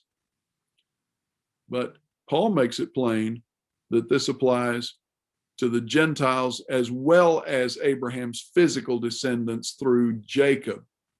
Now, you go back to the beginning of Acts, and it's pretty clear that the apostles themselves didn't quite get this at first. It took a little help along in chapters 9, 10, 11 for them to begin to see the bigger picture. So God pushes and Abraham goes, verse 4. He obeyed, Abraham went. He followed God's specific instructions. The translators of the Septuagint, the Greek translation of the Old Testament, say he went just as God told him to. He did exactly what God told him to. But you get down here in verses 4 and 5, and there's some seed sown for future difficulties because he's got he's got Lot with him. He's got his nephew with him. it's not clear that taking Lot was a violation of God's instructions, but it certainly set the stage for what would come. Go from your country, go from your kindred, go from your father's house, verse 1. Well, he took Lot with him. That set the stage for a lot of further troubles. Get down to chapter 13 and the strife between Abraham's herdsmen and Lot's herdsmen and so forth. Get down to chapter 19, and Abraham has to go rescue Lot from having been kidnapped. And Lot, naturally, in the promised land, chooses the best pasturage, and that causes trouble too. He winds up living in Sodom. Not a good place to be. The land promise, as we describe it, is explicitly stated in verse 7. He's at Shechem. He comes to the oak of Moreh. There are Canaanites in the land. The Lord appeared to Abram and said, to your offspring I will give this land. And so he built an altar there. But you come on down in chapter 12, and now what does Abraham do? Abram, as he's known here, he's guilty of lying by omission in verse 13. Say that you're my sister. Well, she was his half-sister. They were related by blood as well as by marriage. But he's hiding part of the truth. Now, by today's standards, Abraham didn't lie in the minds of a lot of people. He just didn't tell the whole truth. But what's significant, both here and in chapter 20, where we see clearly that they're half-brother, half-sister, what's clear is his intent. And in both cases, his intent is to deceive. And the scriptures do not reflect either, they do not reflect approval of those deceptions, even though his fear for his life perhaps was real. Might have been imaginary. Maybe he was not in danger, but he thought he was in danger. The ethical standards of God do not change. And his actions here are sharply different than the standard that's prophesied of the Christ in Isaiah 52 and verse 9 and fulfilled in 1 Peter 1 and verse 22, that there's no guile in his mouth. He never lied. He never cheated. Jesus, that is. He never deceived by hiding or omitting or even by skirting the truth. So what we see here is a man of great faith, warts and all. He's the friend of God. He's the father of the faithful. He's the father of many nations. And sometimes he was a tower of jello. And that led him into sin. Moses presents him as an ordinary man, not a superhero. Come on down into chapter 13. And now, even though they're brethren, Lot and Abraham separate because of the competition for pasturage, basically, among their herdsmen. And it's Abram that takes the lead in verse 8. Let there be no strife between you and me and between our herdsmen. We are brethren. We're kinsmen. You've got a model of conflict resolution right there that's foreign even to the thinking of many Christians today. Turn on your radio while you're driving down the road, and if you listen to AM or FM radio, you hear commercial after commercial after commercial for personal injury lawyers. Get the settlement you deserve. No matter what's happened to you, it's somebody else's fault and somebody ought to pay. Well, Abram could easily have said, look, it's me that God sent to this land, and this is all my territory. Now you move on, Lot. But what did he do? He sacrificed himself. He sacrificed of himself for his nephew's benefit. He was willing to sacrifice. You choose what you want, and I'll take what's left over. You want the highlands, I'll take the plains. You want the plains, I'll take the hills. You make the choice. That's an unpopular method of solving problems for people today, and that's unpopular with many in the church, and it should not be, because Philippians 2 and verse 3 is plain. Each is to count other better than himself. Paul said in 1 Corinthians 6 and verse 9, why not just suffer the wrong? Take the wrong. Be defrauded if that's what it takes to maintain peace among brethren. Now, the conflict between Abram's servants and Lot's servants, there was a potential disaster there. They could have grazed off the land to the point that everybody would have starved. They could have led to open combat between them. They would have ruined everything. Abram stepped in to resolve this. He focused on preventing strife and conflict, and Lot is focused on what? Lot is focused on amassing wealth, amassing property and prosperity in this world.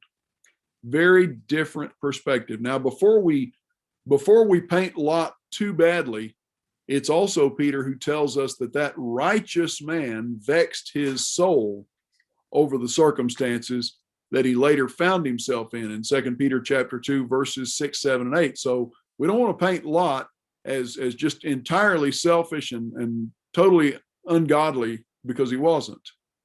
He made a foolish choice and lived to regret it. Come on down to chapter 13, verse 15. Now you've got the land promise of a land inheritance. God first made that promise back in chapter 12. Over in Joshua chapters 21 and 23, Joshua says God kept that promise. Here, all the land that you see, I will give to you and to your offspring forever. God made the promise. Joshua says God fulfilled the promise. There is a school of thought in Protestantism, particularly among the dispensational premillennialists, that says that God still owes territory over there, and that is simply not biblically true. God kept his promise. In chapter 14, we're introduced to an enigmatic character, Melchizedek, a priest of the Most High God. Now, Hebrews chapter 6 and verse 20 describes Jesus as a priest forever after the order of, or in the mold of, Melchizedek. How so? Well, Melchizedek was a priest of the Most High God, and he's also king of Jerusalem, king of Salem, or Jerusalem as we know it.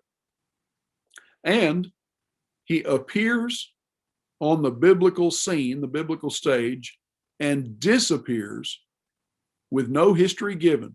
When we meet him, he's full grown. We know nothing about his family background, his people, his parents, where he grew up, when he was born. He just appears full grown, a priest of God and king of Salem, and then disappears. We don't know when he died, where he died, how he died, what his condition was when he died. We see him without beginning and without end. From a literary standpoint, he's immortal, or from a literary standpoint, rather, he's eternal. He has neither beginning nor end. The Hebrews writer draws on that and makes the point that Jesus is just like that in a literal sense. He literally has no beginning and no end because he truly is eternal. He is both priest, Hebrews 4 and verse 15, our high priest, and king, 1 Corinthians chapter 15, verse 25. Come over to chapter 15 now, and man cannot manipulate God. Remember the covenant that God made with Abraham? 3 parts. What's the first part? Offspring. Offspring.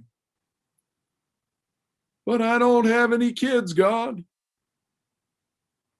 How old is Abraham at this point? He was 75 when he left Haran, and he's going to be basically 100 when Isaac is born.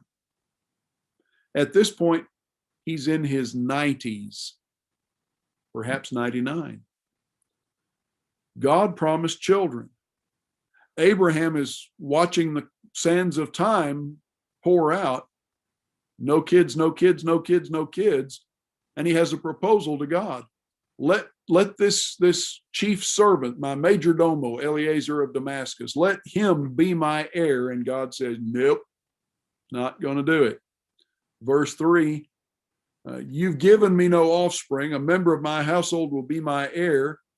And this man shall not be your heir. Verse 4, your own son, your very own son. That expression, the fruit of your loins, is what that says, will be your heir, shall be your heir. Abraham's faith was wavering, but even though it's being tested, it will ultimately prove out. You go on in chapter 15, and in verses 18 through 21, down at the other end of the chapter, God renews the land covenant, the land promise, and describes concrete boundaries that God intended as an inheritance. Now, this is significant. On that day, the Lord made a covenant with Abram, saying, to your offspring, I give this land from the river of Egypt to the great river Euphrates, the land of the Kenites, Kenizzites, Cadmonites, Hittites, Perizzites, Rephaim, Amorites, Canaanites, Girgashites, and Jebusites. Now, the Hittites are those people that skeptics singled out for many, many years as proof that Moses didn't know what he was talking about. But in the last 150 years, guess what we found? Abundant evidence of a Hittite empire. But we have this territory from the river of Egypt all the way to the Euphrates. That's a lot of territory that, in fact, national Israel never possessed. We'll get down to the book of Joshua and find that they don't cover all that territory, but whose fault is that? It's not God's. If we don't secure all the blessings God offers, that doesn't reflect on God, that reflects on us.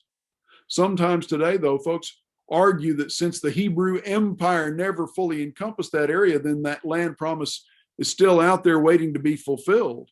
And that conflicts with what Joshua says in Joshua 21, verse 43, and Joshua 23 and verse 14. If you deny the truth and the accuracy of Joshua, then you have to deny the truthfulness of every other passage in the Bible, including all those that deal with love and mercy and grace of God and salvation. If one passage can be wrong, they could all be wrong. So flip over to chapter 16, and now we're introduced to Sarah's rather ill-advised efforts to help God. And there are a couple of wrong conclusions that are drawn here in chapter 16. First of all, in verse 2, Sarah concludes that God will never let me have children. Now, go back to chapter 15, and what had God plainly said?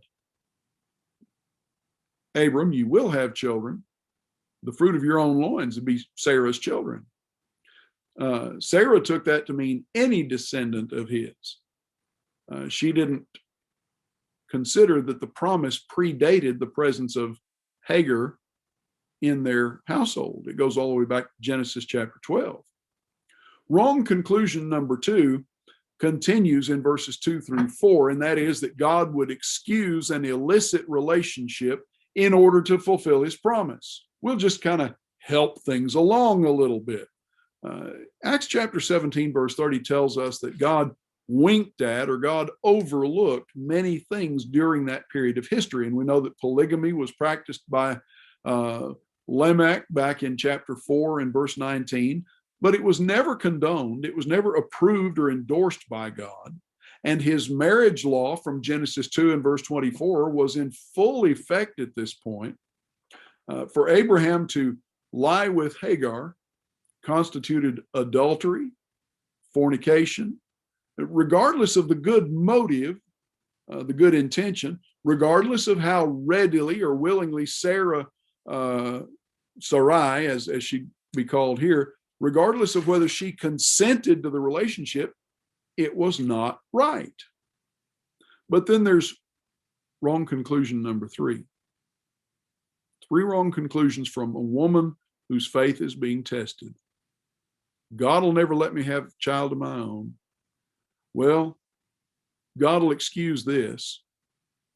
And then verses 5 and 6, after the child is born, Sarah's jealous. Sarah's unable to handle the emotions of it.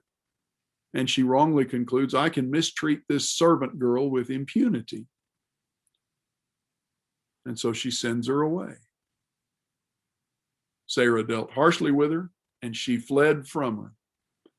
God sends her back in verse 9. And Abram acknowledged the child Ishmael as his own, down in verse 15. Hagar bore Abram a son. He called the name of his son, whom Hagar bore, Ishmael. Abram was 86 years old when Hagar bore Ishmael. Now that means that this kid is going to be a big strapping teenager by the time Isaac comes along. He's going to have a long time to be the only child, but he's not the child of promise. 13 years pass between the end of chapter 16 and the beginning of chapter 17. He's 99 years old, and God speaks to him and says, here's the covenant. My covenant is with you, verse 4. You shall be the father of a multitude of nations. And change your name from Abraham to Abraham, and I will make you exceedingly fruitful. You got to be circumcised. A 99-year-old man's got to be circumcised. His 13-year-old son's got to be circumcised. Every offspring on the 8th day, every male, circumcised. Everybody in your house. Not a happy experience, but an act of faith to go forward with it and do it. From verse 15 on now, the promise of Isaac is renewed. As for Sarah, your wife, you shall not call her Sarai, but Sarah. I will bless her and give you a son by her. Verse 16. No ifs, ands, or buts. And she shall become nations. Kings of people shall come from her. And of course, there's laughter there. And Sarah is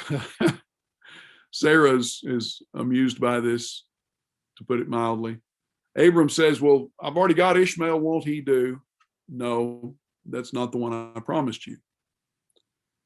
And they circumcise everybody, and we come to chapter 18. And now we're introduced to the hospitality and the intercession of Abraham, as he's properly called.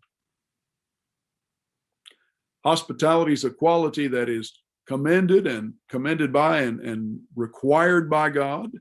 Over in Romans chapters 12 and 13, 1 Timothy chapter 5, verse 10, 1 Peter chapter 4, verse 9, it's something that's required of elders, 1 Timothy chapter 3 and verse 12, Titus 1 and verse 8. And as we look at chapter 18, you see the good effects of Abraham's hospitality. In verses 9 and 10, as these strangers, as he sees them, servants of the Lord, angels of the Lord come to him, he receives word of Isaac's impending birth.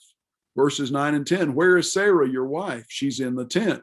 The Lord said, I will surely return to you about this time next year, and Sarah, your wife, shall have a son. Sarah, listening at the tent door behind him, laughed to herself. After I am worn out and my Lord is old, shall I have pleasure? In other words, shall I have a child? Why did Sarah laugh? Is anything too hard for the Lord?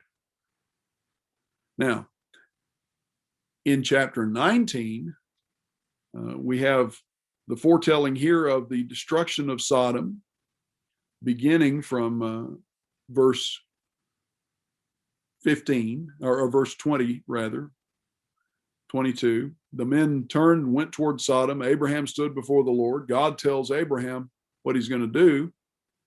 And Abraham begins to intervene, to ask. Well, not enough righteous people are found in Sodom.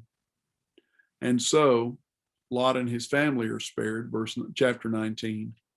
But the cities of the plain, which are commonly thought to lie in the area that's now the Dead Sea. I don't know if that's correct or not, but that's the common interpretation of many commentators. In chapter 19, Lot and his family are spared, except for Mrs. Lot, who wasn't a very good driver, as the bad joke goes. She looked back and turned into a pillar of salt, and the little boy says, well, my mama looked back and turned into a telephone pole while she was driving. But regardless, you know, when you've preached long enough, you're full of bad jokes. Dave Domingue, keep that in mind the next time that y'all interview preachers. Genesis chapters 18 through 20 and chapter 19 particularly show us God's attitude toward immoral conduct. Now, go back to chapter 18, verse 20 for just a moment. And notice there, I'm sorry, I can't talk right now. The curse of having a phone that connects to your computer is that when the phone rings, your computer screen disappears. Chapter 18 and verse 20, you have the conduct of Sodom and Gomorrah described as sin, because the outcry against Sodom and Gomorrah is great and their sin is very grave. I will go down to see whether they have done altogether according to the outcry that has come to me. If not, I will know. In other words, I've heard. Of course, God knows all along. But you start at chapter 19, and now you see what God is going to do. He calls it sin. He says it's very grievous. Over in 1 John chapter 3 and verse 4, sin is violation of God's law. Sin is what breaks fellowship or separates us from God, Isaiah 59. Sin is what destroys in eternity, Romans chapter 6, verse 23. And you can sin by deliberately violating God's laws, 1 John 3, verse 4, and chapter 5, verse 17. You can also sin by simply failing to do what is right, what is expected, what is appropriate in the sight of God, James chapter 4 and verse 17. Now, some would claim that the sin in Sodom was failure to be hospitable. Their sin was rudeness, not immorality. And there are some discrepancies with those claims by the homosexual community and the transgender, LGBTQ, rest of the alphabet community. Lot offers his daughters in chapter 19 in place of the two visitors. Now, surely the men of the city already are acquainted with the daughters, not morally, but that is, if this was just a matter of hospitality, surely they know Lot, surely they already know his daughters. They know the family.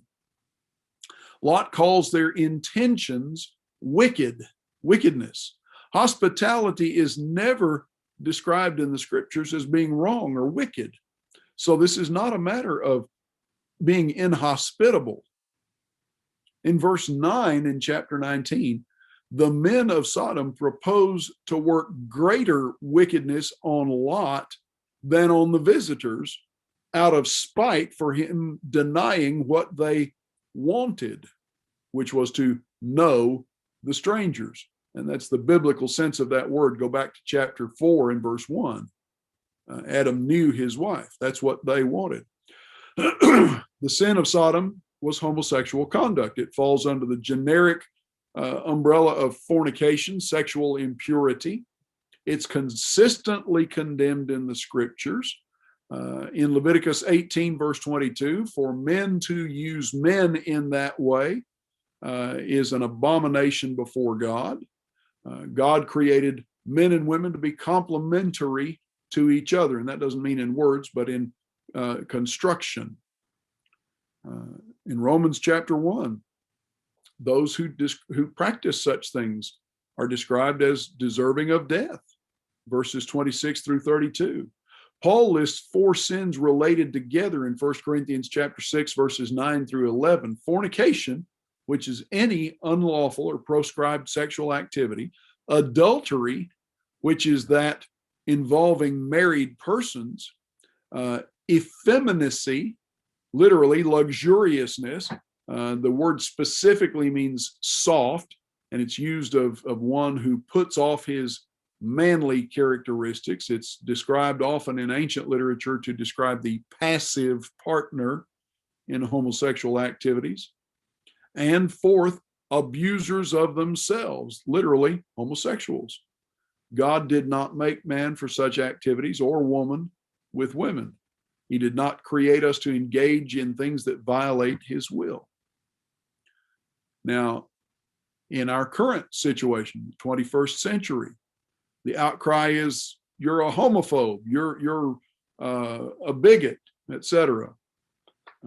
But the sanctioning of those activities of fornication of every sort, and specifically these activities, is that many are destined for the wrath of God.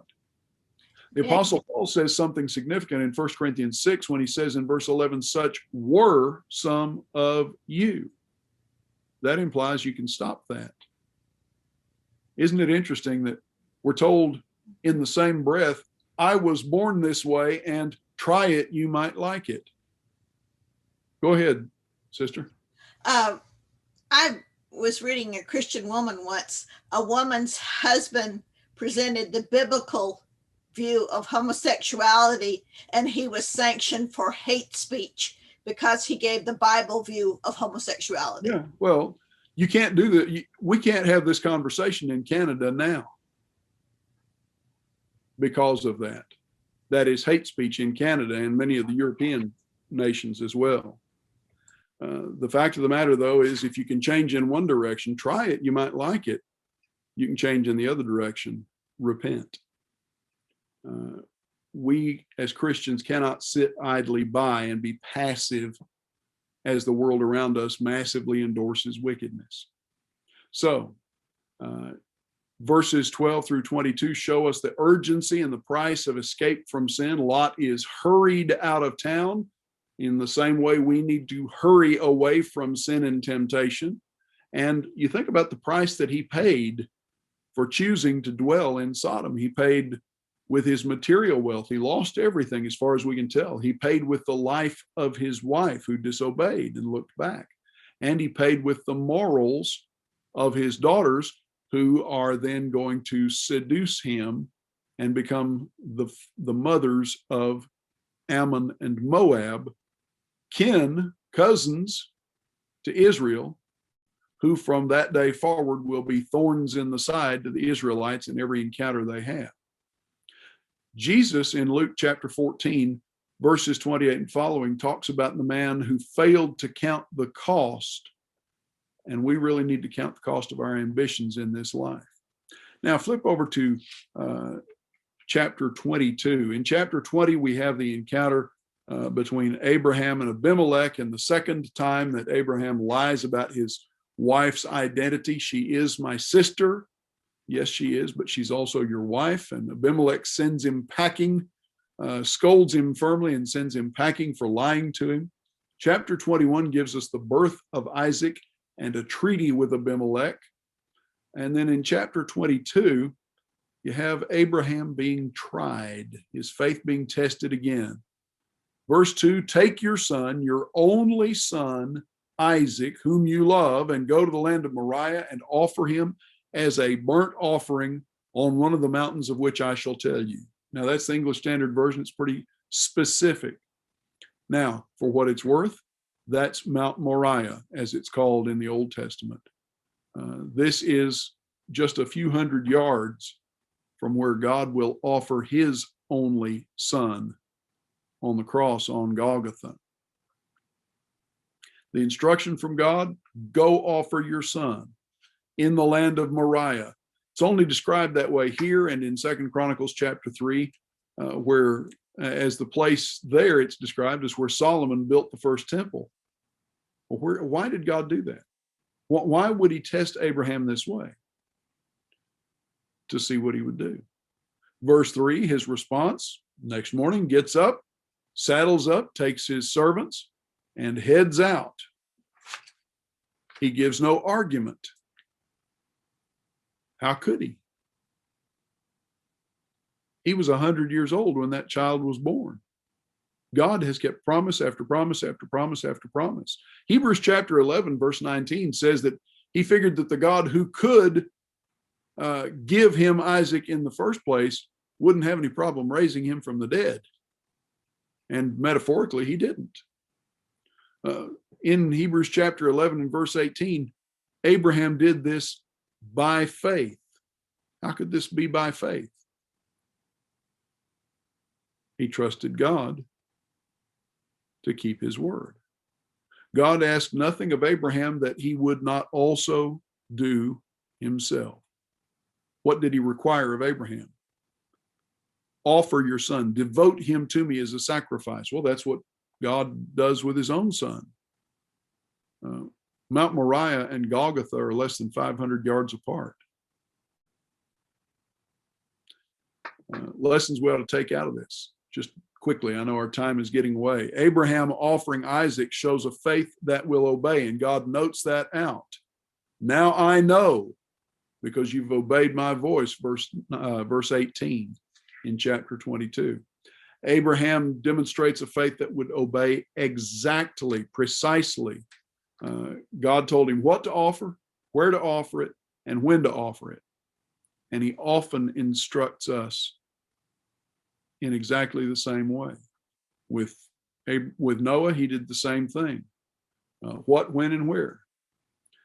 Question, was Abraham a legalist for doing what God commanded? Could he have substituted Ishmael? After all, Ishmael wasn't his favorite son. Ishmael wasn't the son of the promise. Could he have just substituted him? What if he'd had a daughter? Could he have substituted her because daughters were considered worth less, not worthless, but worth less than the sons? When God commanded this, he's in the land of the Philistines. It would have been much closer to go to Mount Carmel. Did his obedience violate the spirit of the law? Not at all. He shows us a faith that obeys exactly, a faith that doesn't argue, doesn't question. Jesus was the same way. A faith that obeys even when emotions might desire it to be otherwise. He was ruled by his faith, not by his emotions. It wasn't convenient, but he did it anyway. It cost him, potentially, it cost him that son of the promise. But he did it anyway. He did it without human approval or applause. He followed through. He didn't just talk the talk. Well, there are a lot of other lessons we could draw out of this, but go on now, as our time is wildly, rapidly slipping away. Go on now to chapter 24, and here we're introduced to Rebekah and the providence of God. In Genesis chapter 24, Abraham's old. He wants a wife for his son, and he makes Eliezer swear, his servant swear, don't marry this boy off to a local girl. Verse 3, I want to make you swear by the Lord, the God of heaven, the God of the earth, that you will not take a wife for my son from the daughters of the Canaanites, among whom I dwell, but will go to my country, to my kindred, and take a wife for my son Isaac. No Canaanites need apply. God is going to keep the lineage pure. The commission, go get my son a wife. The rationale for the commandment, we don't want to introduce the idolatry of this heathen land into the family. Well, there's a lot of lessons we could draw out of that about who we marry and who we encourage our children to marry and so forth. But the major point is simple. When we start to mingle with the world, ours is the influence that's likely to be diluted, not the world's. Come on down through chapter 24 to verses 18 and 19, and we're introduced to Rebekah, and what we see is an attitude of willing service on her part. The incident where she waters the servant's camels reveals a lot about her. Flip over to Matthew chapter 14, and in verses 3 through 6, you find a woman that's doing a lot for Jesus. And he tells us in Matthew chapter 14 that we ought to do much the same. Come down to the end of the chapter, and now Abraham is going to die. He's old, he's stricken in years. Down to that's the end of chapter 25. Isaac is comforted at the end of chapter 24 in his mother's death, rather.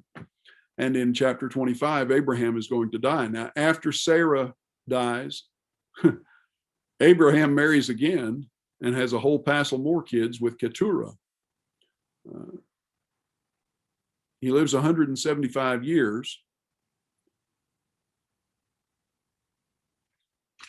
And then passes. In chapter 25, now we're brought to the birth of Esau and Jacob, the twins, sons of Isaac, with Rebekah. And the struggle that they have in the womb is prophetic of the struggle that they will have in life. And we see in chapters 25, 26, and following the evil effects of parental favoritism in verses 27 and 28. Isaac favors Esau, Rebekah favors Jacob, and leads him then into deception and misbehavior. And you also see in the last paragraph, when Esau sells his birthright, the folly of making rash choices. Of course, we know the outcome of this, how that ultimately Jacob is going to flee with his mother's approval and encouragement, flee for his life because Esau is outraged at his deception, the taking of his birthright. And in chapter 26, we see Isaac behaving very much like his father had done. Chapter 26, Isaac encounters Abimelech and lies like his father. Similar circumstances often recur in the lives of each successive generation. Hard times, verse 1. He had the same blessings that his father received, verses 2 through 5, and fell into the same temptation that snared Abraham, verses 7 through 11. So he comes back now at verse 12 and has to redig the wells that the Philistines had stopped up. The Philistines resented Abraham's prosperity. Isaac had to redig the well. Survival depends on going back to the source of our strength. And each successive generation has to, in a manner of speaking, redig the wells or keep the wells clear for the benefit of the succeeding generation. If we don't teach our children the Lord's way, they're going to perish in a famine of God's word. Amos chapter 8 and verse 11. You get over to the book of Judges and you find that's exactly what happened to the children of Israel in the promised land. Come down to the end of chapter 26 now, and what you find there in verses 34 and 35 is that the sin of a child produces grief in the spirit of the parent. Esau takes multiple wives, and Isaac and Rebekah are heartbroken by his rashness and his focus on his own desires. He was not a deceitful man like his brother Jacob, but their actions and their consequences, his actions and their consequences were displayed for everybody to see in polygamy, verse 34. A number of lessons that we might draw out of there, but in chapter 27, the thing that stands out is that even the children of God sin. This is Rebekah's dishonest scheme to obtain the birthright for Jacob instead of for Esau. Jacob's willing participation, verses 14 through 23, and it results in him being estranged in fear of his life for more than 20 years from his family, afraid of Esau. He's eventually going to be received back in peace in verse 32. In the interim, God blesses Esau in spite of himself, in spite of Esau, and they'll be at peace. Their children never will be, but they'll settle things between them. Jacob is eventually blessed by God in chapter 35. He's blessed and accepted when he repents, but he has a lot of slips and trips in sin along the way. Esau in chapter 28 drowns his sorrows by adding to his collection of wives. He's lost the birthright. There's nothing left that Isaac can give to him. And so in chapter 28, verses 6 through 9, he goes out and marries Canaanite girls. Esau went to Ishmael, took as his wife, besides the wives he had, Mahalath, the daughter of Ishmael, Abraham's son, and the sister of Nebaioth. It's just adding more fuel to the fire.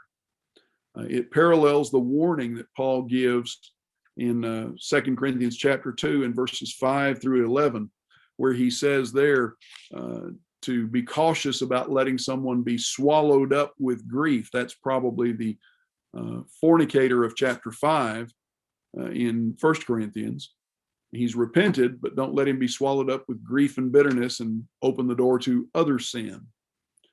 We need to encourage those who are in sin to overcome that challenge rather than be overcome. Chapter 29 now, Jacob is going to marry Leah and Rachel. He has been sent out to Laban, his mother's brother, for safety, and he's going to marry his cousins, Leah and Rachel.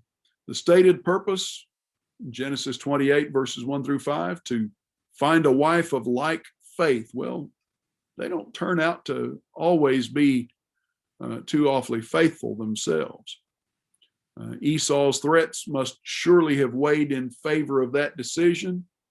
And the fact that a daughter of his mother's people might have a similar background and similar beliefs, turns out is no guarantee of her faithfulness. The point that we want to wind up with tonight, and I realize we're not all the way through Genesis, we'll have to wind this up next week. There is no way to escape sin without God's help. Uncorrected sins are the seeds of future sins, more sin. What did Paul say in Galatians 6 and verse 7? Whatever a man plants is what he'll harvest. So we'll leave off here at chapter 29, the meeting of and the bargain for Rachel and the time spent in the household of Laban. Our time is up. Questions, comments, observations before we conclude things? Brother Dave, I just have a question about the first Arab, I guess you would say. Would that be the descendant of Ishmael? Would that be Ishmael, or would that be? I've heard said that the first Arab was Ishmael, and then I've heard it say that the descendants of Esau in the land of Edom were the first Arabs. But is that? Well, in fact, I don't think either one of those is probably accurate, because we find reference to the Edomites and the Ishmaelites and the Arabians at various points in the Old Testament and Arabia, and they're never equated as far as I am aware. Now, the Islamic faith looks to Ishmael as their progenitor from Abraham, but I don't know that they would claim him as an Arab necessarily. They would be more inclined to claim themselves as spiritual Ishmaelites, I guess. Okay. Arabian properly is a geographic as much as an ethnic designation. You know, the Edomites were the descendants of Esau, but they're also, that's also a reference to the people who lived in the Negev on the south side of the land of Judah in the intertestamental period. The Moabites and the Ammonites, the descendants of Moab and Ammon, we recognize those plains on the east side of the Jordan as their territory, but by the time the people of Israel come through there in Moses and Joshua's day, Sihon and Og are not kings of the Moabites and the Ammonites, they're kings of the Amorites, who were a people who had invaded about the time actually that Israel was coming out of bondage in Egypt before they ever got to the wilderness wanderings. And they had conquered the Ammonites and the Moabites and subsumed them into their own rulership. So Arabian and Arab is really, it's not an ethnic designation so much as it's a geographic description where the people are from. It's different than Ammonite or Moabite or Edomite in that sense.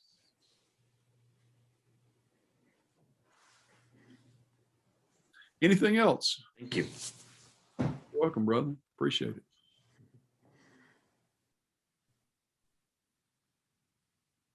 All right. Well, we will call it a night then, and Lord willing, we'll see each other next week. Until then, God bless you all. Thank you for being here. Thank you, brother.